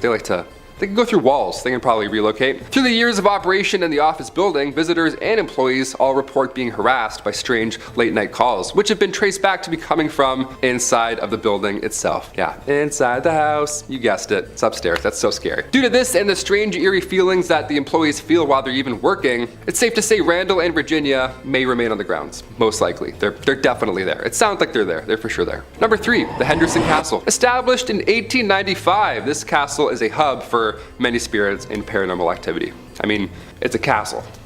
The original owners, Frank and Mary Henderson, are said to haunt the castle as they passed away back in 1899. Yeah, I wouldn't want to leave either, living or dead. Additionally, other spirits are said to reside in the castle, a young girl and a dog. Yeah, a dog! We've got a dog ghost. How do you deal with that? Ghost barks? That'd be so scary. In 2005, the castle was occupied by Peter Livingstone McNellis and his family. When the family resided in the castle, Livingstone's son, Vincent, before anyone else had ever reported anything strange happening in the house, he said that he saw an apparition of a figure in the Victorian room, originally the changing room for one Mary Henderson. The son said while pointing at a picture of a woman dressed in an old period clothing, some Victorian clothing, that was the woman he saw wearing that same clothing. I would throw up. If someone ever said that, I'd be like, oh, this Victorian painting? And one former innkeeper who stayed at the castle each night told Livingstone on numerous occasions that she also felt a presence coming up and down the staircase, a movement passing her on the stairs when she would walk by. Ugh, these are scary. Top 5 is like, or top 10 is scary fish. This is hard. This is some scary stuff. 9 a.m. I'm already getting spooked. While now the castle is being used for a bed and breakfast, guests have fallen victim to ghosts as well. Yeah, it's not over yet. The Henderson Castle is a very paranormal active ground that many ghost hunters have investigated, and they've confirmed, in fact, that it's haunted by spirits. I trust them. The people that can go into these castles and physically do this, I'm like, yep, I trust your opinion, whatever. He just comes out, he's like, haunted. Like, thanks, Daryl. This has been confirmed as these ghosts have interacted with many paranormal investigator teams, in addition to guests and employees of the castle. Yeah, they're just harassing everyone. The ghosts seem to be friendly, not evil whatsoever, so that's a good side, I guess, to being haunted by ghosts. They have been known to speak and physically touch guests and employees. Just they touch them on their back, side, shoulder, always in the back. You never see it coming. It's always in this region. Not only that, but there's also been reports of radios making weird noises or turning on by themselves, even though they're either unplugged or just either turned off. Both bad, both scary. Guests and employees have also reported hearing footsteps upstairs, slamming doors from unexplainable sources, and some ghosts have been wearing the clothes that they wore while they were alive. Clothes that they wore while they died in, probably. As the spirit of Mary Henderson has been reported as many guests at the top of the staircase, wearing her usual getup. Imagine being like a clown, like a jester, and then you die in that, and that's what you look like as a ghost. You're like, what? I was doing a mascot gig. I don't look like a shark forever. In at number 2 we have Villisca Axe Murder House in Villisca. The small Iowa town of Villisca doesn't have much to offer tourists except for a night of terror at the Villisca Axe Murder House. Back in 1912, the whitewood framed house was the site of a horrifying crime that left an entire family dead by axe. Shortly after midnight on June 10, 1912, a stranger hefting an axe lifted the latch on the back door of a 2-story timber house in the little Iowa town of Villisca. The door was not locked. Crime was not something you worried about in a modestly prosperous Midwest settlement of no more than 2,000 people. The visitor was able to slip inside silently and close the door behind him. Still carrying the axe, the stranger walked past one room in which 2 girls lay sleeping and slipped up the narrow wooden stairs that led to 2 other bedrooms. He ignored one in which 4 more children were sleeping. He crept into the room in which 43-year-old Joe Moore lay next to his wife Sarah, raising the axe high above his head so high it gouged the ceiling. The man brought the flat of the blade down onto Joe. Then he struck Sarah before she had time to wake or register his presence. Leaving the couple, the killer went next door and used the axe on the other residents in the room. Once again, there is no evidence that they woke before they died. Nor did the assailant or any of the other people in the home make sufficient noise to disturb Catherine's 2 friends, Lena and Ina Stillinger, as they slept downstairs. The killer then descended the stairs and took the lives of the Stillinger girls. What happened next marked the Villisca killings as truly peculiar and still sends shivers down the spine a century after the fact. The axeman went back upstairs and beheaded everyone in the home, leaving the faces of all 6 members of the family unrecognizable. The Moores were not discovered until several hours later. When neighbors didn't see the family wake in the morning, they called for Villisca's marshal, Hank Horton. That set in train a sequence of events that destroyed what little hope there may have been of gathering useful evidence from the crime scene. When a shaken doctor emerged, he cautioned members of the growing crowd outside, "Don't go in there, boys, you'll regret it until the last day of your life." Many ignored the advice, as many as 100 curious neighbors and townspeople tramped as they blazed through the house scattering fingerprints. It is probably due to this damage to the crime scene along with the lack of knowledge on such large crimes that the killer was never found. It could have been one of the noisy neighbors or someone passing through time, but no one will ever know. What we do know is that there have been sightings of the family's spirits since, and the house continues to be a main attraction for dark tourism. And finally, in at number 1 we have House of Danger in New York. New York's Greenwich Village has some of the most desirable real estate in the world, except for this house on West 10th Street, known as the House of Danger. The townhouse is said to be haunted by the ghosts of 22 people who lived or died within its walls, including the tragic story of a girl who was killed by her adopted father. Being New York City, however, the house has a celebrity pedigree too. Said that author Mark Twain stayed in the house back in 1900 and returned for the occasional visit. The house seems to have started earning its reputation gradually after the Borman family stopped living there. The first recorded incident of bad luck happened in 1897. Cycling celebrity Fred Andrew, the new owner and occupier of 14 West 10th Street, had a moment of bad luck. During his residency, as described in the New York Times, of August 9, 1897, Andrew had a moment of reckless bicycle riding that caused him to hit a person. The person suffered a broken leg and Andrew was subsequently arrested. Jan Bryant Bartle and her daughter took up residency of a spacious apartment on the top floor in 1957. Bartle reported almost immediately that a monstrous moving shadow would often follow her around the home. One time she writes that she had seen a ghostly figure of a man standing in a hall. Bravely, she reached out and tried to touch whatever she was seeing. She felt something, but nothing like she had felt before. She described it as a substance without substance, chilly and damp. Bartle was a true believer and took the proactive step of employing a paranormal expert to investigate what could be causing these terrifying realities for the scared residents. The investigator confirmed what the couple had believed from the start. The investigator said that they were upward of 22 spirits at the House of Danger. Besides Mark Twain, he mentioned additionally a woman in a white dress, a young girl, and a grey cat. On November 2nd, 1987, New York City witnessed a genuine tragedy at the House of Danger. The passing of Lisa Nussbaum was so horrific it caught everyone's attention. Around 6:40 a.m., 911 operators got a pressing phone call from children's author and editor Hedda Nussbaum. She said that her daughter Lisa wasn't breathing, so an ambulance was sent to Greenwich residents right away. When the paramedics arrived, they were greeted by a very disturbing scene. They found Lisa unresponsive on the kitchen floor and her brother Mitchell tied up in the home. Paramedics were regrettably unable to revive Lisa on their way to the hospital. Later, her autopsy revealed the cause of death was repeated blunt force trauma. Hedda and Joel were both arrested and subsequently charged with first-degree murder. Currently in private ownership, the building is resided in today and continues to add stories of hauntings to the legends of paranormal activity in the House of Death. The stairwell continues to be the Number 5 on this list is the Chateau de Commarque. The Chateau de Commarque is located in Périgord, an ancient region of France. The chateau isn't as beautiful as it once was, some of its former glory lost to time and also to war. This chateau was a critical point of interest in the 100 Years' War between France and Britain. It was the host to one of the more brutal fights that the war ever saw and was eventually captured by the British. As was typical back then, when you captured a place, many of the people that were running that place were either captured or put to death. One person of interest was put to death by being beheaded, and that was the young lover of the daughter of the Earl of Commarque. It's said that this man was deeply in love with the daughter and that she was in love with him as well. His beheading didn't seem like a major point of interest to the British at the time, but it actually left a bit of a spirit behind. What's really interesting about this story though is that it wasn't the spirit of this young man that was left behind, it also wasn't the spirit of the young daughter or even the Earl of Commarque himself. In fact, it was the spirit of this young man's horse. The horse that this young man rode into battle with to attempt to defend the chateau, and the horse that he had his whole life. Its ghost has yet to pass on. It's said that the ghost of this horse wanders the grounds of the chateau searching for its master. People who have ventured into the castle have reported hearing the clicking of hooves and a deep groan from a horse. People have also reported seeing this dead horse's ghost walking around the grounds of the chateau as if it was defending it from potential invaders like it did in the past. It's suggested that if you do intend to visit this chateau, that you don't bring any negative energy with you. The horse could potentially interpret this as a threat and come after you. Some have even suggested bringing a carrot or an apple and leaving it at the front of the chateau as a sign of good faith towards this ghostly steed. Number 4 on this list is the Palace des Tuileries. The Palace des Tuileries is home to one of France's most known ghosts who has been nicknamed the Red Man. The Red Man has been around for several hundred years and has 2 potential stories of origin. The first story talks about a man nicknamed Jack the Skinner worked for Catherine de Medici after her husband Henry II died. He worked as a hitman for her and would be sent to murder potential political foes. He was exceptional at his work, but eventually there grew a time where the Queen was worried that he knew too much about her. After all, he knew exactly how many people she had had executed considering he had done the executing. To make sure her secrets were safe, she had another man murder him. He killed him in the garden, which I should note is typically the area linked to this haunting, and then he left his body in said garden.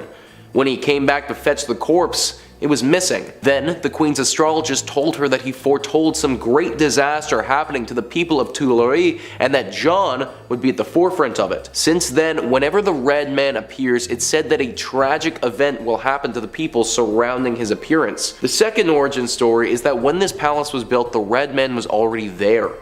This ghost spoke to Catherine de Medici and foretold her death, and even though she forsook him and the palace that she had built, the prediction he had made turned out to eventually be true. Pierre-Jean de Béranger, a famous French poet, describes the Red Man as being a small man clothed from top to toe in scarlet, whose eye is so piercing and unearthly that it terrifies the most courageous. He never speaks, nor are his visits of much length. He vanishes soon after his presence is discovered. This has been echoed throughout time as many French nobles have received visits from the Red Man before. Henry IV, Louis XVI, Marie Antoinette have all had visits from him in the past. There's even a story talking about how the Red Man appeared in front of Napoleon right before his death. There are tons of beautiful palaces in France, and if it was me, I'd avoid this one and go to one of them. Better to be safe than sorry when we're dealing with a devil-like demon whose presence means impending doom. Number 3 on this list is the Rue de Chantree. This is considered by most to be the most haunted streets in France. It's located in Paris on the island and is right next to the Notre Dame Cathedral. This street is said to be haunted by the ghosts of many children. As with most ghost stories, this didn't come out of thin air, but from a horrible tragedy that took place on this street just over 100 years ago. In the early 1900s, there was a hotel that was located on this street. This hotel didn't really act as a hotel though, because during that time there was a massive outbreak of tuberculosis. The children in the area who had come down with the disease were sent to this hotel to quarantine. They were locked in the bedrooms of this hotel and couldn't leave at any point for risk of infecting other people. Some children died during these quarantines, which is already bad, but the main tragedy happened roughly a decade later in 1910. In 1910, there was a great flood of Paris where the River Seine overflowed and flooded the city. All the children that were currently locked inside their bedrooms at this time drowned during that flood. Nobody knows for sure the exact number of children who died in this tragedy, but it was certainly enough to make a spiritual imprint on the street. Now their souls go without rest and live along the street. People have heard the laughter and also the crying of children. They have heard the muffled screams as if they're screaming through water. They've also seen these children before, peering out at them from around corners, looking extremely sad and lonely. The spot acts as an attraction for supernatural hunters, but a landmark that I wouldn't recommend visiting. Number 2, Allegan Lodge. The old Allegan Elk Lodge was built in 1909 and was used as a psychiatric and TB hospital until its closure in 1948. The lodge was a former hospital that was frequented by mobster Al Capone, and one that many say is haunted by at least 7 different ghosts. Yeah, you thought 2 was bad. Add 5 more. Now we got 7 ghosts. And it's currently on the auction block in Allegan. If you have a lot of money and bravery, there you go. While the structure was originally built by physician John Robinson in 1909, somewhere in the 1920s, it was sold to a doctor from the Chicago area who had allegedly had underworld ties. That's a great doctor. That's just who you want working on your pancreas. Brought pancreas back today. The facility was supposedly frequented by mafia figures such as Al Capone, the Prohibition-era Chicago mob boss, and his men. Yeah, well, they needed medical attention or when they simply needed to get away from Chicago, this is where they'd go. The old Elks Lodge, Al Capone. He's like, oh, it's cozy, they have great soup. Years later, it was used as an Eagles Lodge and an Elks Lodge. And in 2010, it was acquired by an Allegan woman who began renovating the property, but now she wants to sell it. Yeah, can't imagine why. Because one of the former doctors who owns the lodge had underworld ties, maybe? Something like that? I don't know. It led to a lot of people believing that there's a lot of undercover stuff about this lodge. It's still happening to this day. I don't know why I'm doing this like it's like over there, but I'm like, there's something going on in that lodge, especially as it's known to hold 7 different paranormal entities, like I mentioned previously. For many years, employees and visitors have told stories of spirits who relentlessly roam the building. Some of the paranormal activity that has been experienced here includes cabinets opening up by themselves in the kitchen, sounds of children laughing, it's always calming in the morning, photographic anomalies captured throughout the building, and like you name it, shadowy figures in the basement, all bad. Notably where the morgue was located, the basement, good stuff, a lot of stuff happening in there. They'd be knocking on the front door, indiscernible conversations, and ringing of the doorbell when no one was present. Yeah, good stuff. Again, I have goosebumps, they're back. Guests also heard footsteps and the sound of hospital activity long after being used as one. They'd also see full-bodied apparitions of children. They would just see ghost children. That would be it. I wouldn't have to see any more. I would just see the ghost children and be like, again, see ya. Like that's. And finally, number 1, Point O Barks Lighthouse. There are plenty of lighthouses in Michigan, and plenty of them are rumored to be haunted, of course, because they're lighthouses and they're creepy, as they normally are. And this one is no exception. Built in 1847, real old, a lot of history with this one. The lighthouse is located on Point O Barks. As the legend goes, early to mid 1800s, Peter Shook had been Point O Barks' first lighthouse keeper. He was the OG. In 1849, Peter drowned while he and a couple of friends were sailing to Port Huron to pick up supplies for the lighthouse. He left behind 8 kids and his wife Catherine, and she took over at that point for Peter's duties, thus becoming Michigan's first female lighthouse keeper. Since then, people have claimed to see the spirit of Catherine walking along the edge of a cliff dressed in mourning clothes, as she is still heartbroken by the loss of her lover, of course. As we talked about earlier, ghosts like to wear the things that they were, that they passed away in. Again, would hate to be a clown outfit, that would suck. She had also been spotted in the window of the 2nd floor wearing an apron, along with an apparition being seen, footsteps ascending and descending the tower stairs, and giggling has also been heard. Yeah, you hear giggling and there's cold spots, therefore haunted, for sure haunted. And the smell of burnt tobacco has also been wafting through the air many times. Lighthouses are pretty stressful, more than fair. When paranormal investigators, specifically the Southeast Michigan Paranormal Society team, when they had a 2-day intensive investigation after their search, they concluded that they believe that there is every reason for the lighthouse to be haunted. The investigators did some electric voice phenomenon work in the living room, and then they heard loud thuds from overheard. Like, where did they get this gear from, Like, I want this gear. I have some questions of myself going on in the apartment. I want to swing it around a bit. A sound of something scraping along the floor as well, and additionally, during their investigation, the rocking chair had moved 2 feet and was still moving. Just love to keep rocking around. We love that. We love haunted rocking chairs. We love unexplainable forces. While they were upstairs, they also reported hearing heavy footsteps from another unknown source. So many ghosts, there's rocking chairs, people moving around, working in the basement. It doesn't sound like the afterlife is a peaceful one, if I'm being honest. Sounds like there's a lot of to do after you die. I'm not really looking forward to it. I thought I could just kind of float around in your paintings, but now it sounds like I'm gonna have to go and wear this.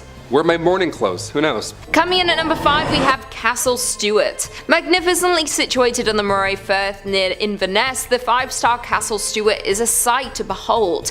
A mere 7 miles from the heart of Inverness, Castle Stuart is an ideally located base from which to explore the scenic and historic Highlands of Scotland. Walk the battlements with the ghost of Charles I before he lost his kingdom and his head, or with bonny Prince Charlie the night before his tragic defeat at nearby Culloden Moor. The property was held by the Macintoshes but was given by Mary, Queen of Scots, to James Stuart, Earl of Moray. Moray was made regent for James VI but was later assassinated. During the time that Stuart lived in the castle for an unknown reason, local residents began to spread the rumour that the castle was haunted. To disprove the theory, James Stuart offered a reward to anyone willing to spend a night in the castle. A local minister accepted the challenge and stayed in a room at the top of the East Tower. Stuart was hopeful that once the minister told the people that the tower was not haunted, the word of the castle being haunted would not spread. The next morning, however, he was found dead in the courtyard with a look of terror on his face. It was never explained what had happened to him and no killer was ever found.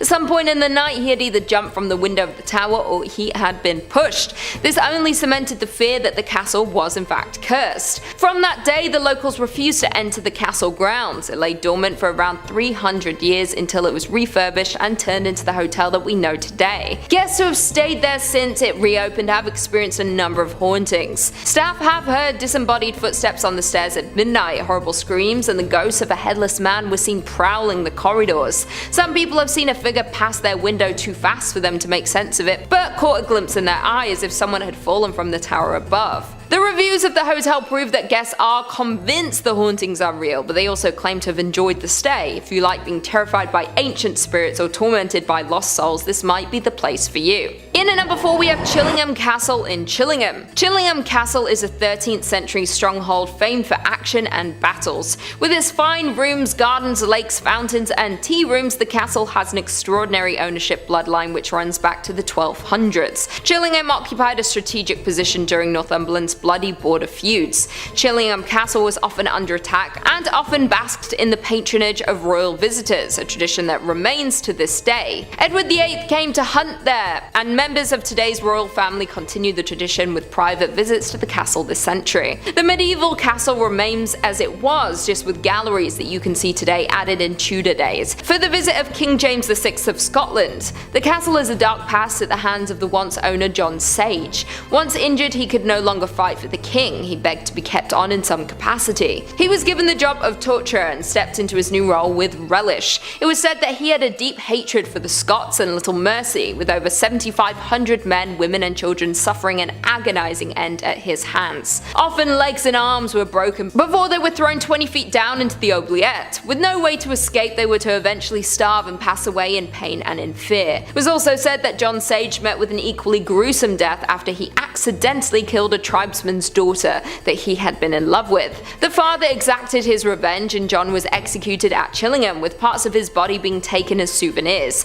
a fitting end to a life dedicated to such cruelty. One of the most famous ghosts is the ghost of the Blue Boy, often witnessed by flashes of blue light or halo. These sightings settled down when 2 skeletons, one of a man and the other a young boy, were uncovered during renovation work. They even found documents with the remains dating back to the Armada. Who they were and why they were hidden remains a mystery. Some of the smaller hauntings guests reported including footsteps being heard walking around the rooms and the taps turning on by themselves. Another common sighting includes those of the Lady in White, who, after suffering from being poisoned, begged guests for water in the pantry. These are just a couple of the ghosts and hauntings around the castle. If you're brave enough to investigate, you might find a few more. In at number 3, the Swan Hotel in Suffolk. This luxury 4-star hotel is set in the middle of the historic Tudor town of Lavenham. In the heart of Suffolk, its oak-beamed interior makes for a cozy feel, giving guests a sense of stepping back in time. It's said that a housekeeper who once lived there back when the hotel was a thriving coaching inn back in the 19th century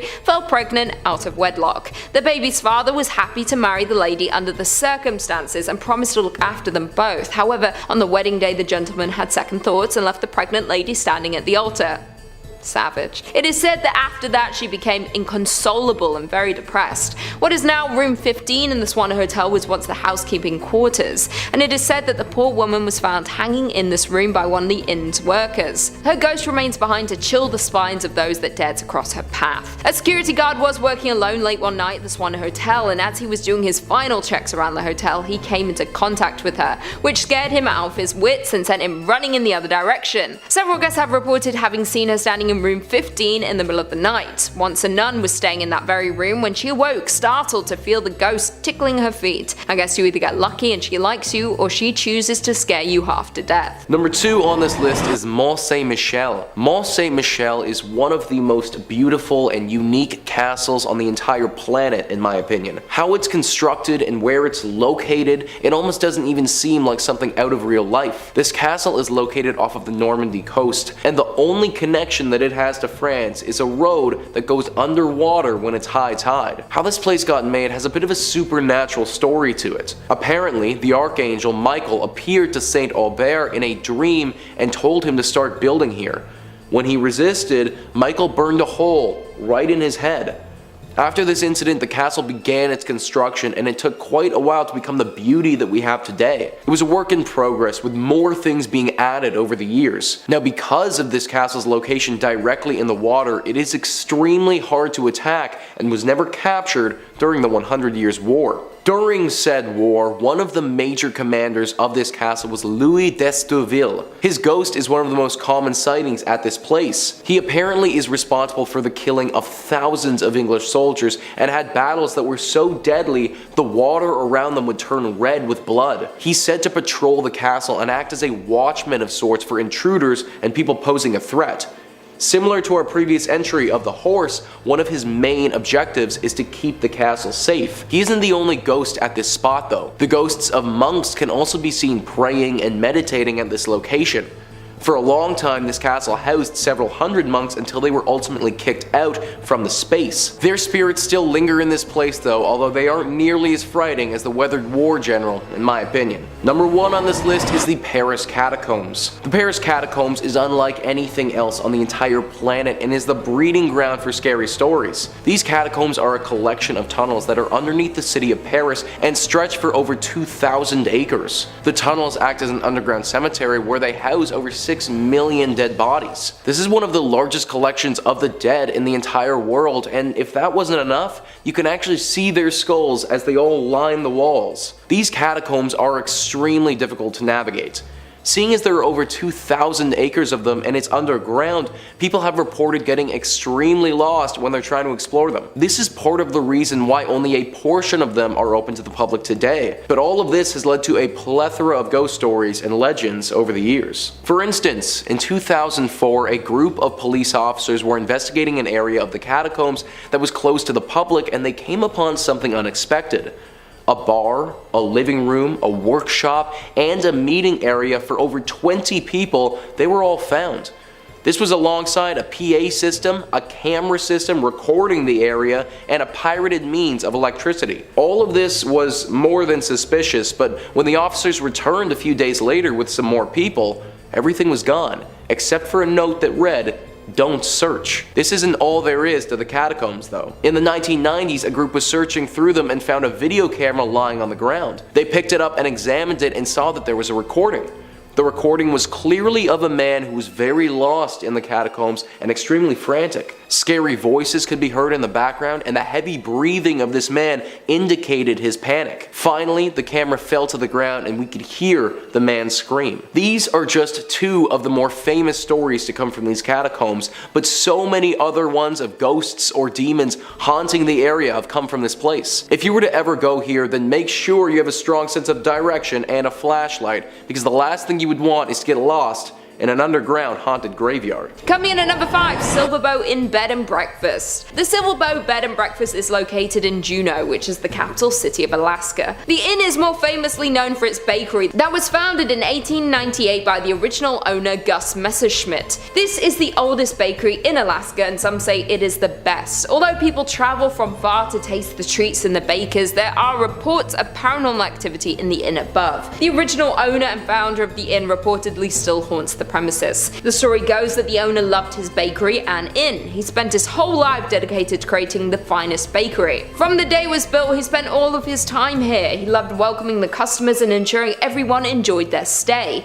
Inevitably, having spent all of his time at the inn, he was here when he passed away in 1938. He was so dedicated in life, it seems his soul was tethered to the place in death. Since he passed away, guests of the bakery and inn have reported a lot of paranormal activity. The most commonly reported sighting is of Gus opening his shop early in the morning. People have seen a figure matching his description walking around the halls as he once did to prepare for his day. This is not the only thing that guests have noticed. Some people have reported knocking on their bathroom door. When they go to investigate who it is, there is no one there, but they have a feeling of being watched. Many believe this is Gus checking up on the guests. He also wanted to ensure everyone staying there was happy, and people believe this is a sign that he's still checking in on the guests today. Coming in at number 4, the Hotel Captain Cook. The Hotel Captain Cook, located in Anchorage, is notorious for its paranormal spirit, which has been nicknamed the White Lady. People often take ghost tours of the hotel, hopeful of a chance to meet this famous spirit. Although the origins of the ghost are mostly unknown, from her behavior it appears she passed away in the women's bathroom, or at least in the area which may have been home to something else before the hotel was built. The locals explain how she is bound to this place and is unable to pass on. She could possibly be cursed, as she seems distressed about her situation. Since the hotel opened, there was a lot of paranormal behavior in the area. She would break the glass of the mirrors in the ladies' bathroom or swing open the doors to scare those inside. The hotel management had to step in when one guest used the bathroom stall located at the very end of the ladies' room. While in the stall, she felt something fall around her neck and start to get tighter and tighter. The woman panicked and ran from the stall. As soon as she left the cubicle, the sensation stopped. Since then, the bathroom has been bolted shut as to stop this from happening to anyone else. She does seem to be mostly contained to this stall, but there are still paranormal happenings. Lights turn on and off on their own. No one has been hurt since the spirit was locked away, but I would still stay far away from this hotel. Unless you're looking for an angry spirit, this is a hotel that should not be on your list of destinations to visit. Although, my parents were there and it's fine, you know. They're Gucci gang. In at number 2, we have the Langham in London. One of the more upmarket entries on this list is the Langham in London. I know it's upmarket because Cher stayed there. How do I know? Because I stalk her live. Since opening in 1865, this 5-star hotel has played host to a number of infamous historical figures, both living and dead. With nearly 500 rooms and suites, it's really not surprising that a number of ghosts have been seen regularly at the hotel. The paranormal activity at the hotel became apparent when it was owned by the BBC, when it was discovered that there were at least 5 ghosts that make regular appearances at the hotel. The most active of the ghosts at the hotel is said to be that of a German prince or nobleman who was thought to have met his death when he threw himself out of the window of an upper story room. Ghosts have seen his ghostly form moving through walls and closed doors, and he is often accompanied by a sudden drop in temperature. Room 333 is supposed to be the most haunted. In this room, a BBC newscaster woke up to see a fluorescent ball of light which slowly took a human shape. The apparition hovered 2 feet above the floor, the lower portion of its legs missing. It was dressed in extravagant Victorian evening wear. The announcer tried to communicate with the ghost, asking what it wanted. The spirit slowly started to move towards the newscaster, arms outstretched, eyes empty. The announcer fled in distress to the safety of his co-workers and told them of this encounter.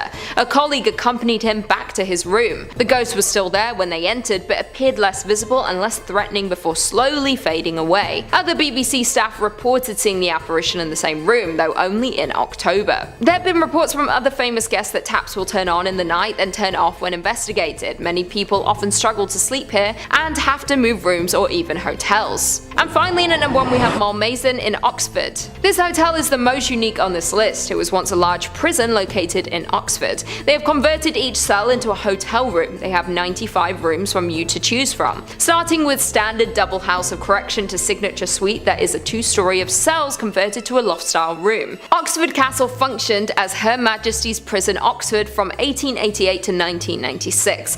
One of the more notable prisoners to be held in Oxford Castle was Mary Blandy, an 18th century murderer who poisoned her father with arsenic. She believed the arsenic was a love potion that would force him to approve of her fiancé, a Scottish nobleman who was already married. She was hanged on April 6, 1752. It's said that her spirit still roams the castle to this day. During the Victorian era, it wasn't uncommon for children to be imprisoned inside. The youngest inmate to be held inside Oxford Prison was Julie Ann Crumpling. She was just 7 years old when she was sentenced to 7 days of hard labour for allegedly stealing a pram. Perhaps the most terrifying report comes from one of the security guards who was on his nightly patrol. The security has long been very wary of the location and had experienced several things before such an unexplained sounds, bangs, and the usual phenomena. However, on one dark night when the guards was coming to an end of his patrol, when his dog stopped and shuffled quickly backwards, growling at something in front of him. It was then two large shadow figures appeared before him. As anyone would do, he ran as fast as he could. A few days later, his dog died suddenly. He believed he had been frightened to death. You can stay in rooms when prisoners were once tortured and even killed. Although the hotel has been fitted to be a rather comfortable boutique hotel, it does not erase the horrors that have occurred. Sometime in the 1970s, a group were carrying out a sentence in one of the cells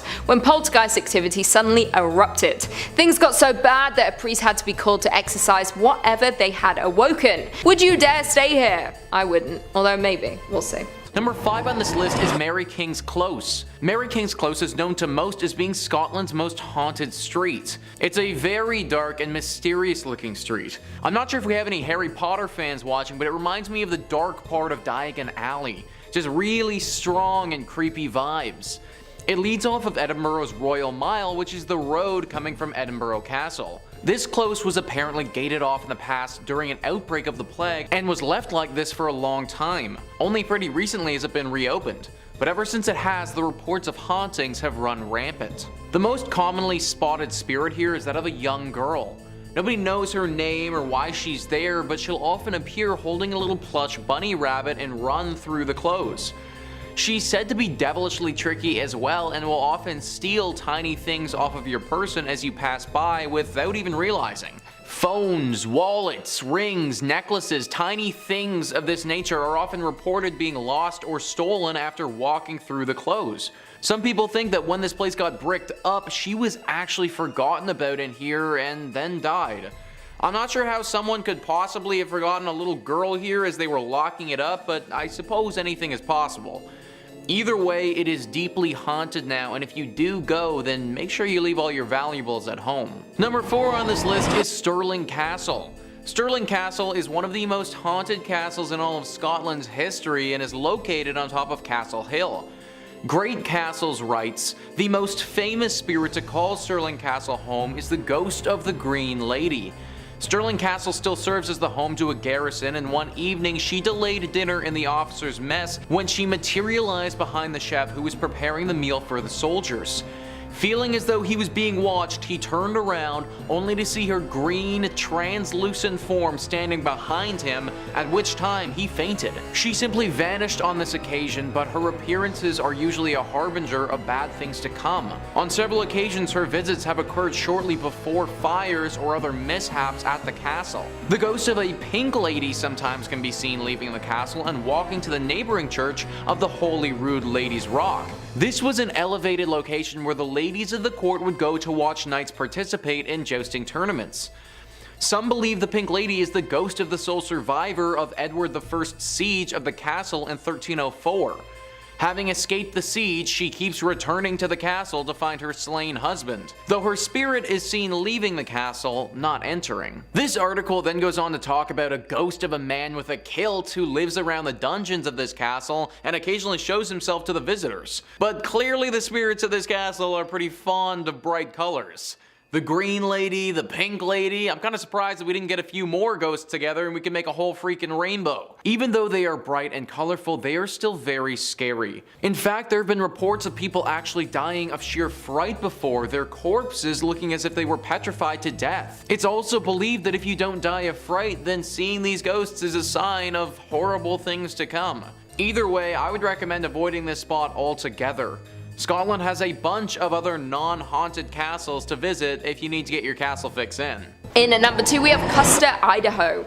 The mining town of Custer was born in 1879 by gold miners looking for their next gold hotspot. Prospectors discovered gold in what would become known as the Yankee Fork area of central Idaho in 1867. The area was worked on a small scale for more than a decade before the discovery of General Custer Mine. The General Custer Mining Company closed in 1888 and the district experienced a sharp decline.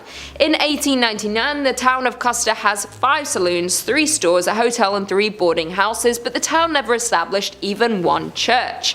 By 1910 most of the mines in the area were closed and the Yankee Fork's boom years came to an end. The combined population of Custer and the nearby Bonanza was just 66 people. The Silver Messenger reports just 2 families remaining in Custer in 1911 and then being fully abandoned the year following. Today it has been purchased by the US Forestry Service and, in conjunction with the Friends of Custer Society, is slowly being made into a historic site. Some original buildings have already been renovated, some are in process and many others are slated to be restored. Several buildings lost in a 1960s grass fire are due to be replaced with replicas.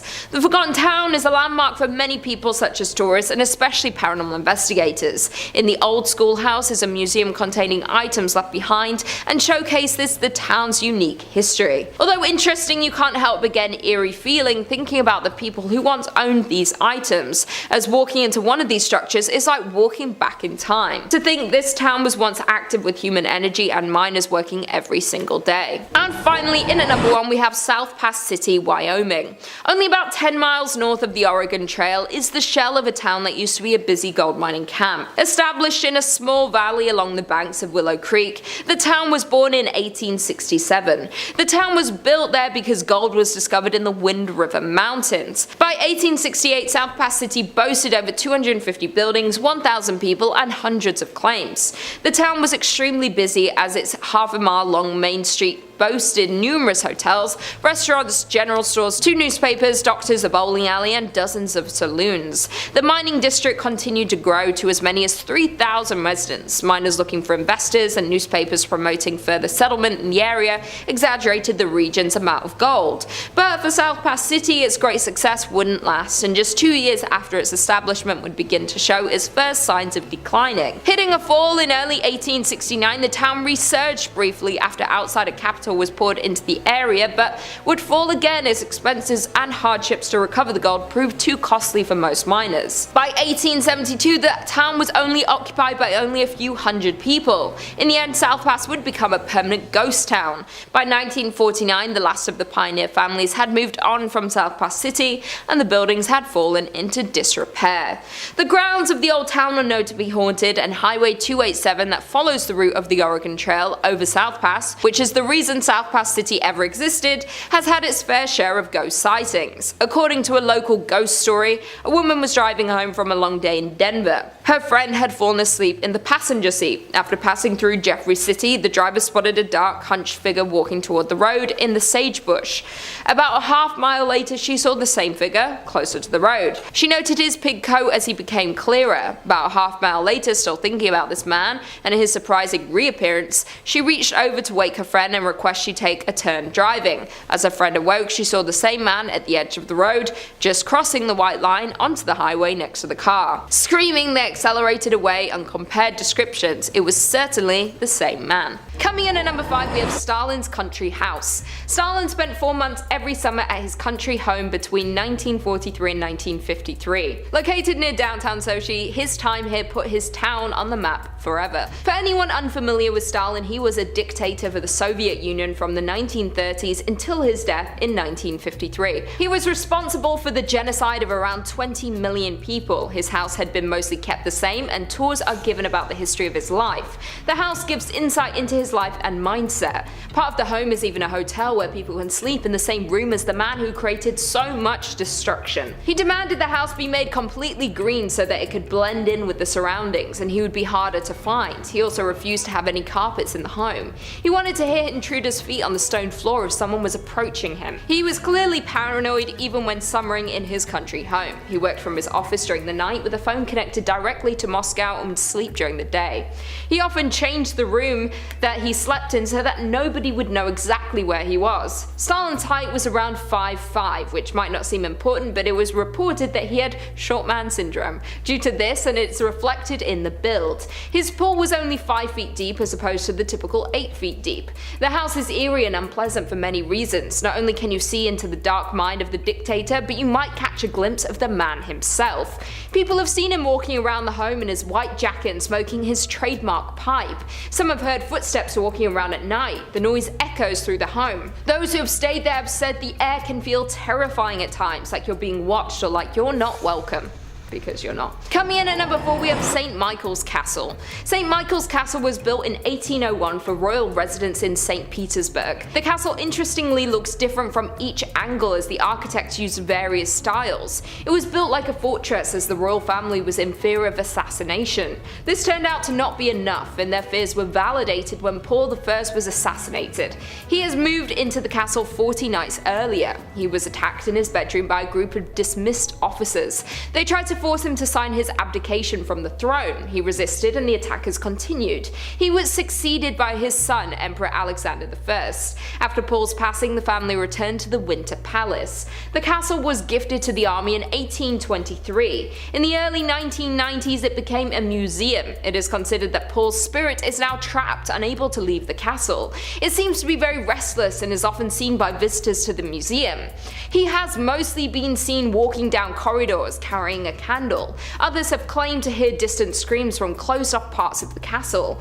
It echoes in the wall like a whisper. People have reportedly tried to celebrate the spirit and speak with it to bring it peace, but after all these years, it still appears to be restless and angry about what happened all that time ago. Coming in at number 3, we have House on the Embankment.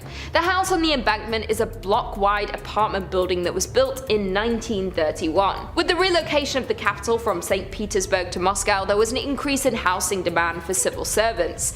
The apartments were luxury for their time, including telephones, central heating and high ceilings.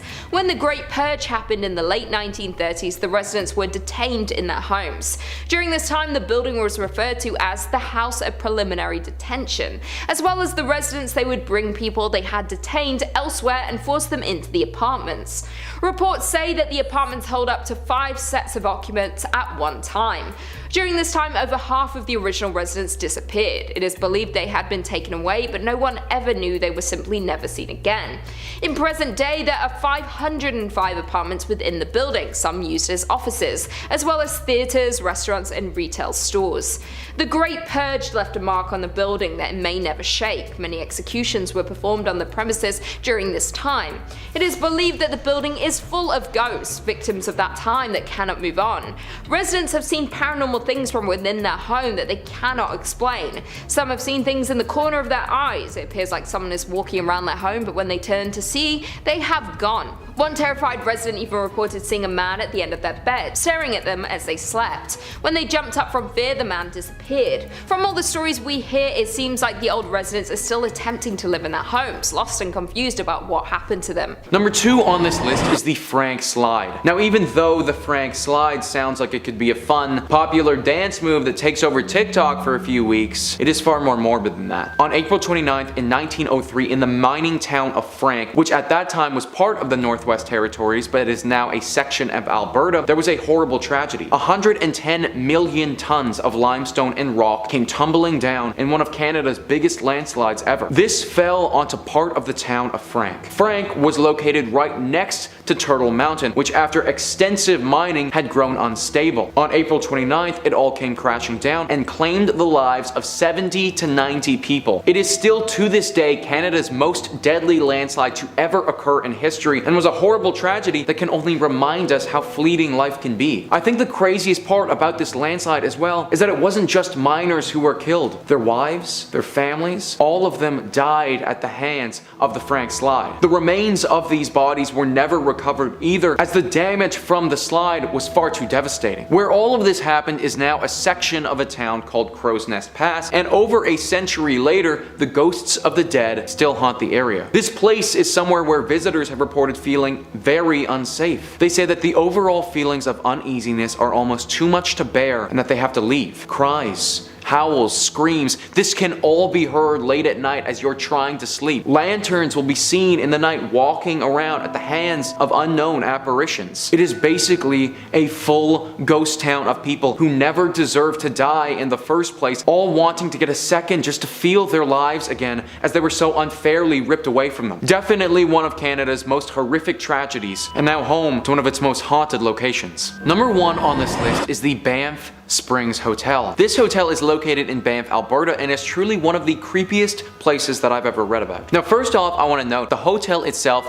looks gorgeous on the outside. The beautiful nature it is surrounded by is stunning, and the hotel gives me some serious Harry Potter Hogwarts vibes. However, when I say that this place is surrounded by nature, I really mean it. It is totally out on its own, with no other buildings in sight at all. The secluded site has been around for 132 years and has housed its fair share of visitors. Some of these visitors have had some incredible stays. I mean, when you look it up online, the hotel has a 4.7 Google rating, so I mean, it's pretty freaking good. Some of the guests, though, they never checked out. In the 1920s, a couple was set to have their wedding at this hotel. On the day of the ceremony, though, the bride, while she was walking down one of the hotel's beautiful marble staircases, tripped and fell, smacking her head on her descent and dying on the spot. This bride's spirit is one of the most notable sightings people have had when they're staying at this hotel. It's said that they often see a phantom in a wedding dress ascending and descending the stairs very quickly. She's also been seen in the ballroom dancing alone, potentially dreaming of the dance that she wanted so desperately to have with the husband that she never got to marry. In 1975, a longtime bellman of the hotel, Sam, died there. Since then, sightings of Sam have been pretty consistent. One story details how 2 women lost their room key and called the front desk to go and get it. The front desk person sent someone to go and open their room for these ladies. When that person had got there, though, the ladies were already in the room and said that another bellman had let them in. They described Sam to a T when they spoke about the bellman who helped them out. Instances like this have occurred time and time again at the hotel, with many people believing his spirit is still working there. Finally, with this hotel, you have room 873. Room 873 is rumored to be the home of a gruesome murder. One evening, a family was staying there, and the father, for some unknown reason, lost his mind, murdering his family and himself. After completely refurbishing the room, the hotel put it back in service, but now people who have stayed there report hearing the screams and the cries as if they were still dying. If you have to stay at this hotel, definitely avoid room 873. Coming in at number 5, we have Goldfield, Arizona. Being deemed as one of Arizona's most haunted places, we have the town of Goldfield. Founded in 1893, Goldfield was a promising land for gold mining. The town grew rapidly, gaining 1,500 residents during its first year. The space was quick to build businesses including stores, a blacksmith, a butcher, a brewery, and 3 saloons. Though the town of Goldfield met its fall just as quickly as it was built up. After 5 short years, the gold ran out and people began to dwindle, eventually leaving it fully abandoned, securing its ghost town status. Being classified as a ghost town doesn't necessarily mean a place is haunted by ghosts, but this is not the case for the Goldfield ghost town. There's plenty of documentation and investigations that point to Goldfield being a paranormal active ground. It is known that a mysterious figure lurks within the shadows of the Goldfield ghost town, Bordello. It is unclear who this spirit would have been in life, yet it is commonly believed he was once a miner who lived in the town. Unexplainable knocks and bangs are heard in the building, and some unfortunate visitors have been scratched. This activity is attributed to a dark character who's usually seen wearing a cowboy hat. Just on the horizon of the Goldfield ghost town sits a landscape made ominous by its name and the legend surrounding it. The Superstition Mountains are cloaked in mystery and at the center of many fables, making them notorious among the paranormal community. The Superstition Mountains carry many secrets, the most famous being the location of a supposed deposit of gold and riches in the Lost Dutchman's gold mine. A curse has kept this treasure safe since the days of Goldfield's mining boom. Many have set out to locate these riches, and many have returned empty-handed or found only death. Countless adventurers have perished in the Arizona heat pursuing this chase. Their ghosts are said to now haunt the mountainside. Other secrets of the mountain have people believing that the hill is a place where evil spirits hid and told stories of a devil that lived behind the mountain. There's also a rumored apparition of a hugely tall skeleton named the Borrego Phantom, which appears to those exploring the mountain after dark. Another layer of creepiness is added to the mountain by the local legend that reptile-looking people surface there after dark. All of these creepy mysteries are summed up pretty nicely in the Superstition Mountain's name. In at number 4 we have Glen Rio, New Mexico. Found on the state border of Texas and New Mexico lies the town of Glen Rio. Founded in 1901, it was a town where wheat and cattle farmers settled and grew a community. Being divided between two states made for some unusual customs in Glen Rio. The mail would arrive at a train depot on the Texas side, but would have to be transported to the post office on the New Mexico side. The Texas side was part of a dry county, so all the bars were on the New Mexico side. Because the gasoline tax was higher in New Mexico, all the service stations were on the Texas side. By 1920, Glen Rio had a hotel, a hardware store and a land office, as well as several grocery stores, service stations and cafes. Though Glen Rio's permanent population never rose above 30 people, the town survived with its tourist-based businesses catering to the many travelers along Route 66. By 1985, only 2 residents remained in the small town, and the Texas post office was the only business open. It too has long since closed. Other buildings have overgrown sites, missing windows, or debris surrounding them. The detritus of 4 decades when Glen Rio welcomed tens of thousands, fed and entertained them, and sent them on their way towards Chicago or California. In at number 3 we have Nevada City in Montana. Miners settled in Nevada City in 1963, along with establishing their homes and businesses in this new town. Located in southwestern Montana, the town is 1.5 miles from Virginia City. The town was thriving up until 1876 when the gold miners moved to other promising sites. In 1896, the Connery Placer Mining Company destroyed most of the city's buildings. The company dredged the gulch and later abandoned it, leaving heavy wooden barges. This abandoned town being haunted is old news, as the Nevada City Hotel is reported to be frequented by the apparition of a road agent who lost their life nearby, according to online sources.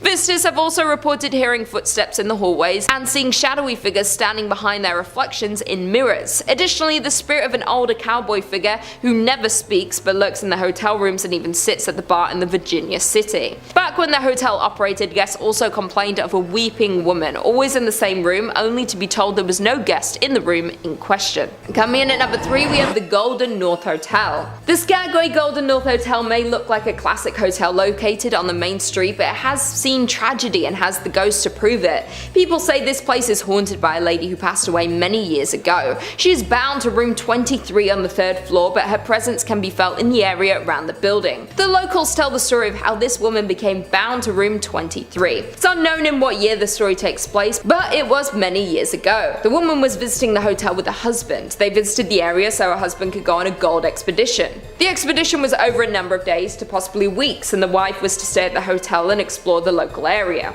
The day arrived and the husband left on his expedition, leaving his wife alone. Not long after the husband had left, the woman caught pneumonia. She became sicker and sicker. There was no one in the area able to help her. She had no way to get to a local doctor with no knowledge of the area. She sadly passed away in a little over a week due to her illness. When her husband returned, he was heartbroken to find his wife had passed. She had been laying in their room for weeks awaiting his return. The locals were shocked to hear what had happened, and horrified no one had heard her cries and helped her survive her ailment. Since then, she has been bound to the room. Other guests have heard sounds coming from the room which remains empty. The spirit can be heard coughing or choking. Some have said they saw her from the window of the hotel when walking around the area late at night. Some have even heard her cries for her husband. When anyone tries to investigate the room, they just find it empty and cold. The cold of the room takes over you as soon as you open the door. You can feel you are in the presence of a spirit and are overcome with sadness. Coming in at number 2 we have Independence Mine. The Independence Mine, now known as the Independence Mine State Historic Park, is the site of a former gold mining operation. It is located in Palmer, Alaska. The mining history in the area dates back to at least 1897.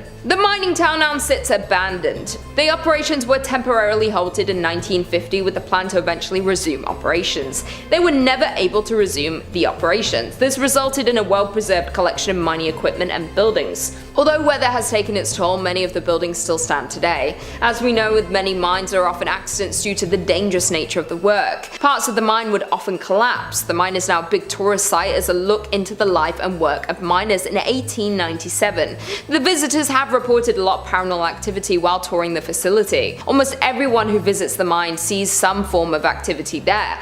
There are many apparitions that appear. They walk around the mine as if they were doing their usual day's work. Some have even seen cigar smoke coming from certain locations. You can smell and see the smoke, but there are no cigars in the area that could be making the smoke. Tour guides have noted that they often have the feeling of being followed. They can feel themselves being watched each time they tour the facility. Some have even found footprints that don't belong to them or anyone in their group. Although there is a lot of paranormal activity in the area, tourists still come to see the remains of the mining town. The ghosts seem to be well intended. They may merely be echoes through time of the souls who passed here. As far as we know, there have not been any visitors who have been hurt during their visit. I would still be wary of visiting here though. Finally, in at number 1 we have At the White House. At the White House was built in 1902 and is now on the National Historic Register due to how long it has been standing in the community. It has had many issues since it was built. It was originally built as a hospital, then it was used as a daycare center, and today is used as a hotel. Any building that was used as a historic hospital has seen a lot of tragic passings. When the building was used as a daycare center, there was a tragic fire. The building caught fire in the 1980s. It was fully restored following this. During the fire, the young woman who owned and ran the daycare was trapped inside. After ensuring all of the children were safe, she became trapped and unfortunately perished. Since the fire, her apparition has appeared around the home. Most guests believe her to be a kind spirit, but she does bring on the feeling of dread and terror when she is in your presence. Guests at the hotel have claimed to be startled awake by the young woman standing at the foot of the bed. Once they wake up and become frightened, the spirit usually disappears. Workers at the hotel claim that she appears to show more interest in families with children. She reportedly had a love for looking after children, and even in death she wanted to ensure their safety during their stay at the hotel. It is unknown what room she was trapped in during the tragic fire, but there are numerous cold spots around the hotel. Others have heard faint screams and cries coming from certain rooms. She is hailed as a hero for saving all of the children during the fire, but guests are still frightened when greeted by her ghost in the early hours of the morning. Number 5 on this list is Tranquil Sanatorium in British Columbia. Tranquil Sanatorium has quite an extensive and tragic history to it, which has caused its walls to be the home to many undead spirits. A sanatorium, if you weren't familiar, is an establishment which has the sole purpose of housing those with long-term illnesses and is often associated with tuberculosis. The one that we're talking about right now is no different. It was built in 1907 as a facility to treat people with tuberculosis. However, it didn't stay like this for very long. The purpose of the facility eventually changed to become an insane asylum. It acted as this mental institute for a while until finally becoming abandoned in the late 1980s. Due to its deep history with death, disease, mental illness, it's no wonder that the Tranquil Sanatorium is now deeply haunted. The layout of this facility screams something out of a Stephen King book. It has several buildings that are connected by poorly lit underground tunnels. The building itself looks all too eerie from the outside as well, with dirty cream colored walls that have seen far better days as rot and mold slowly devour them. Visitors of this place report feeling extremely uneasy. A common note for most people that visit is the presence of orbs, strange balls of light that flutter throughout the building and then disappear. Some people have reported seeing a ghostly apparition on the 6th floor. This ghost takes the form of a woman not older than 30. She appears to be crying and screaming. The tunnels are said to be particularly haunted. People have reported screams coming from nowhere, flashes of movement, menacing and animalistic groans that make you feel as if somebody is right behind you. Children can also be heard playing every now and again in some of the more open areas of the building. Clearly, this place's dark history has impacted it greatly, and just because physical humans decided to abandon it in the 80s doesn't mean that it was truly abandoned for good. Number 4 on this list is the Firkins House. The Firkins House is part of Fort Edmonton Park, which, you guessed it, is located in Edmonton, Alberta. Fort Edmonton Park is a little tourist attraction that has buildings from 1885, 1905, and 1920 to represent the homes of the time. One of the houses is the Firkins House. This home is interesting because during my research, I couldn't find any particular evidence of wrongdoings or tragic events at this home. In fact, for the most part, it seems like a pretty normal house. People have lived there before and no harm has befell them, but it seems that after they moved out and the home was donated, that's when things started to go a little bit haywire. There are reportedly 3 ghosts or demons that haunt this home, each one scarier and more dangerous than the next. The first one is the ghost of a beautiful floating woman who is dressed in all white. People have said that they've spotted her in the windows of the home looking out at them or slowly drifting throughout the living room. The second one is the ghost of a little boy. The boy will appear to certain people looking extremely ill. It is currently unknown if this boy died in and around the area or what disease he is suffering from, but it is said that he resides in the home with the woman in white. The third being is by far the scariest of all 3. A ventriloquist dummy that will appear in the home or in the cupboards. This thing can move all by itself and talk by itself. It is very similar to the popular horror franchise Chucky, and it's said by some to be seeking to harm the living. I'm not sure if the ghost of the ventriloquist has taken over this dummy or if the dummy has taken on its own persona, but I definitely do not want to go anywhere where the primary residence is a demon puppet. Number 3 on this list is the 5 Fishermen Restaurant. This is a restaurant in Halifax, Nova Scotia, known for its exceptional oysters and also its ghostly inhabitants. The ground that this restaurant sits on wasn't always utilized for serving up fish and chips though. In fact, it has a very long history. In the early 1800s is when the building went up, and for a long time it acted as the town's only school. Nothing ghoulish or demonic about that. However, at around the turn of the century, the school moved and the building took on a new purpose. It became the mortuary for Halifax and made its dealings with the dead. Now, not every mortuary is going to become haunted, but this one had quite a lot to deal with over the years. In 1912, the unsinkable ship, the Titanic,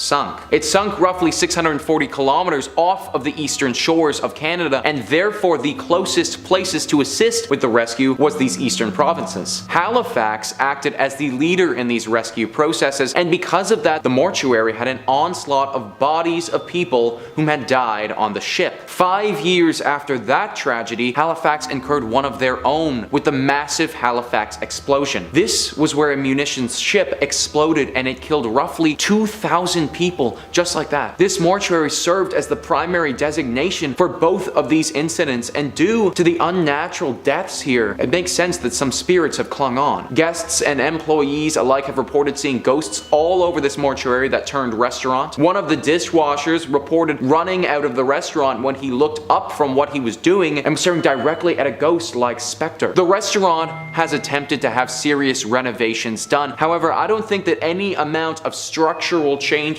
will get these spirits to rest for good. Number 3 on this list is the Culloden Moor. The Culloden Moor acted as the site for one of Scotland's most infamous and bloody battles in all of history. Christy McIntyre writes, "Many of the ancient battlefields of Scotland are rumored to be plagued by the souls of those who died there. It's not surprising that Culloden, the site one of the most infamous battles in British history, is among them. Over in under an hour, nearly 1,500 Jacobite soldiers were killed, and it remains the last battle fought on British soil. But according to some locals, the battle still rages. Gunfire, swords, and crying are set to echo across the empty moor, particularly on the anniversary of the battle. As well as sounds of combat, the figure of a lone Jacobite soldier reportedly roams the battlefield, wandering in his clan tartan, muttering 'defeated' over and over again as he goes. He's not the only ghostly visitor to this site. Close to the battlefield is the house that Bonnie Prince Charlie, leader of the Jacobite rebellion, slept in the night before the battle. Although now a hotel, it's said that the prince still lingers there wearing full Highland dress, waiting for the battle that will restore him to the throne. Birds are said to never sing or even fly over this area since they can sense the horrible spirits that are still around here. Whenever birds or animals in general want to avoid a certain area, usually it makes me pretty skeptical as well. Animals have a sixth sense about such things, and they can feel danger before it's even there.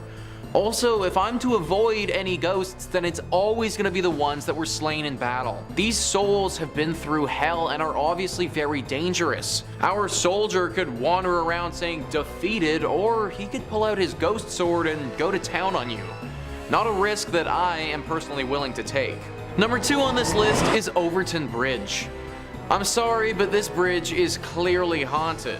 Is actually the title of an article written by Amanda Arnold on how freaking haunted this bridge actually is.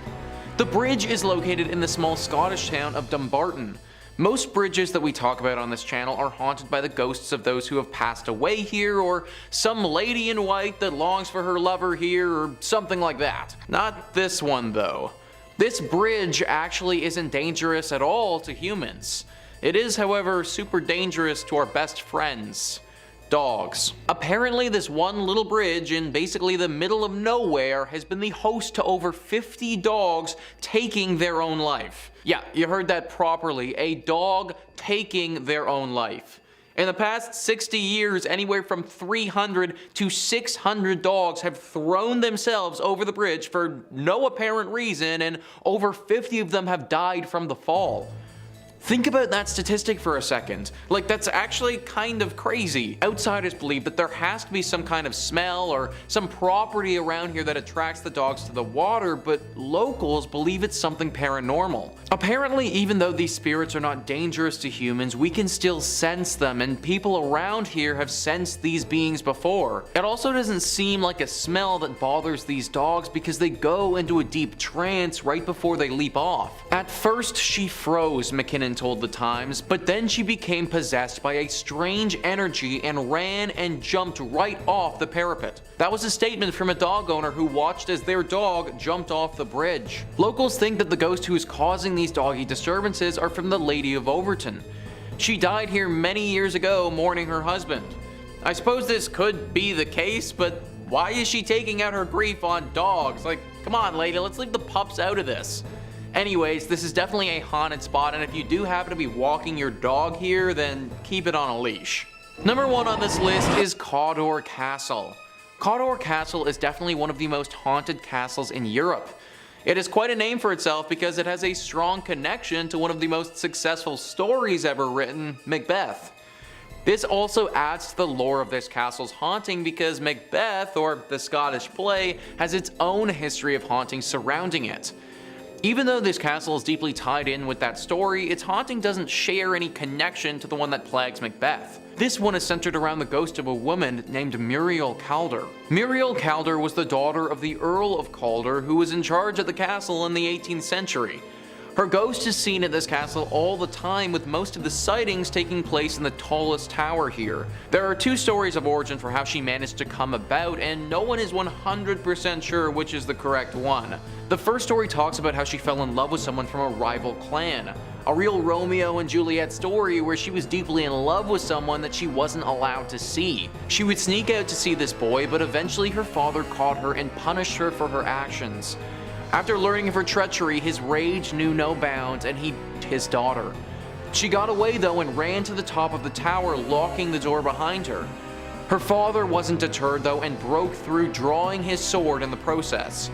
She tried climbing out the window to safety, but her dad, with one big swing, cut both of her hands off and she fell to her death. The second story doesn't include the dramatic chase up to the tower, but says that he just cut her hands off as punishment so that she could never hold her lover again. Obviously though, with both of her hands sliced off, she couldn't really do much of anything and died from blood loss soon after. Either way, her ghost is now forever restless in this castle and makes itself regularly known to visitors. Obviously, the key identifier of this apparition is her lack of 2 hands.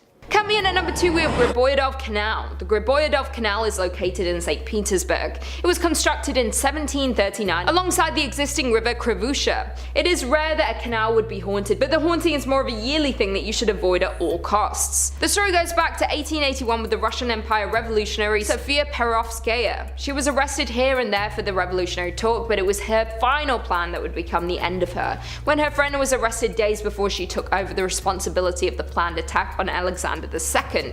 The night before the attack, she helped to assemble the bombs that they were going to use. The attack went off as planned and Alexander II passed away due to her actions. She was quickly captured and was to be trialed for her crimes. Her friend, who was arrested the day prior, wanted to save his own life and turned in the rest of the participants.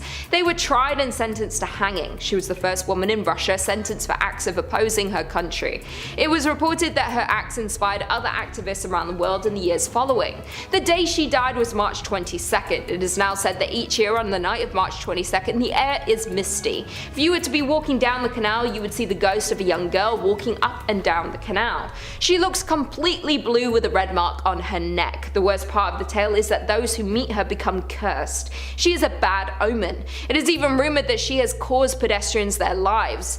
There have been a large number of mysterious disappearances or people falling into the river late at night when no one is around. Luckily, she can only appear once a year, so as long as you stay clear on that night, you should be safe. And finally, coming in at number 1, we have Moscow Kremlin. The Kremlin is a world-famous fortified complex in the center of Moscow. It is the best known of the Kremlins. It includes 5 palaces, 4 cathedrals, along with the enclosing wall and towers.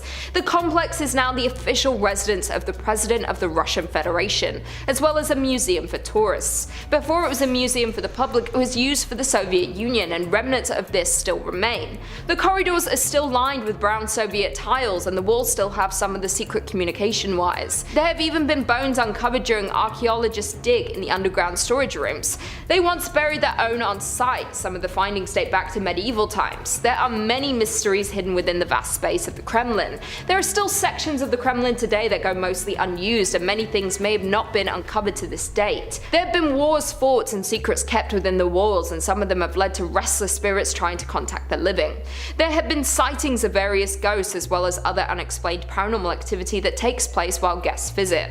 One of the most common sights is that of an old soldier. At first he seems to blend in with the other security, but as you begin to notice his old uniform, he will often vanish. He has been seen by different guests on different occasions, but no one has been able to get closer to the spirit to see who they are or why they might be there. There have also been sightings of what is believed to be the royal children playing. They were all baptized on site during the 17th century. The monastery was unfortunately blown up in 1929 to make room for the new buildings. Around that site you can sometimes hear children playing, and some have even claimed to see children dressed in older looking clothing. It is believed their spirits choose to rest here, as it was where they grew up and had a deep connection to the place. These are just a couple of instances of hauntings around the site. There is so much more to discover and see at the Kremlin.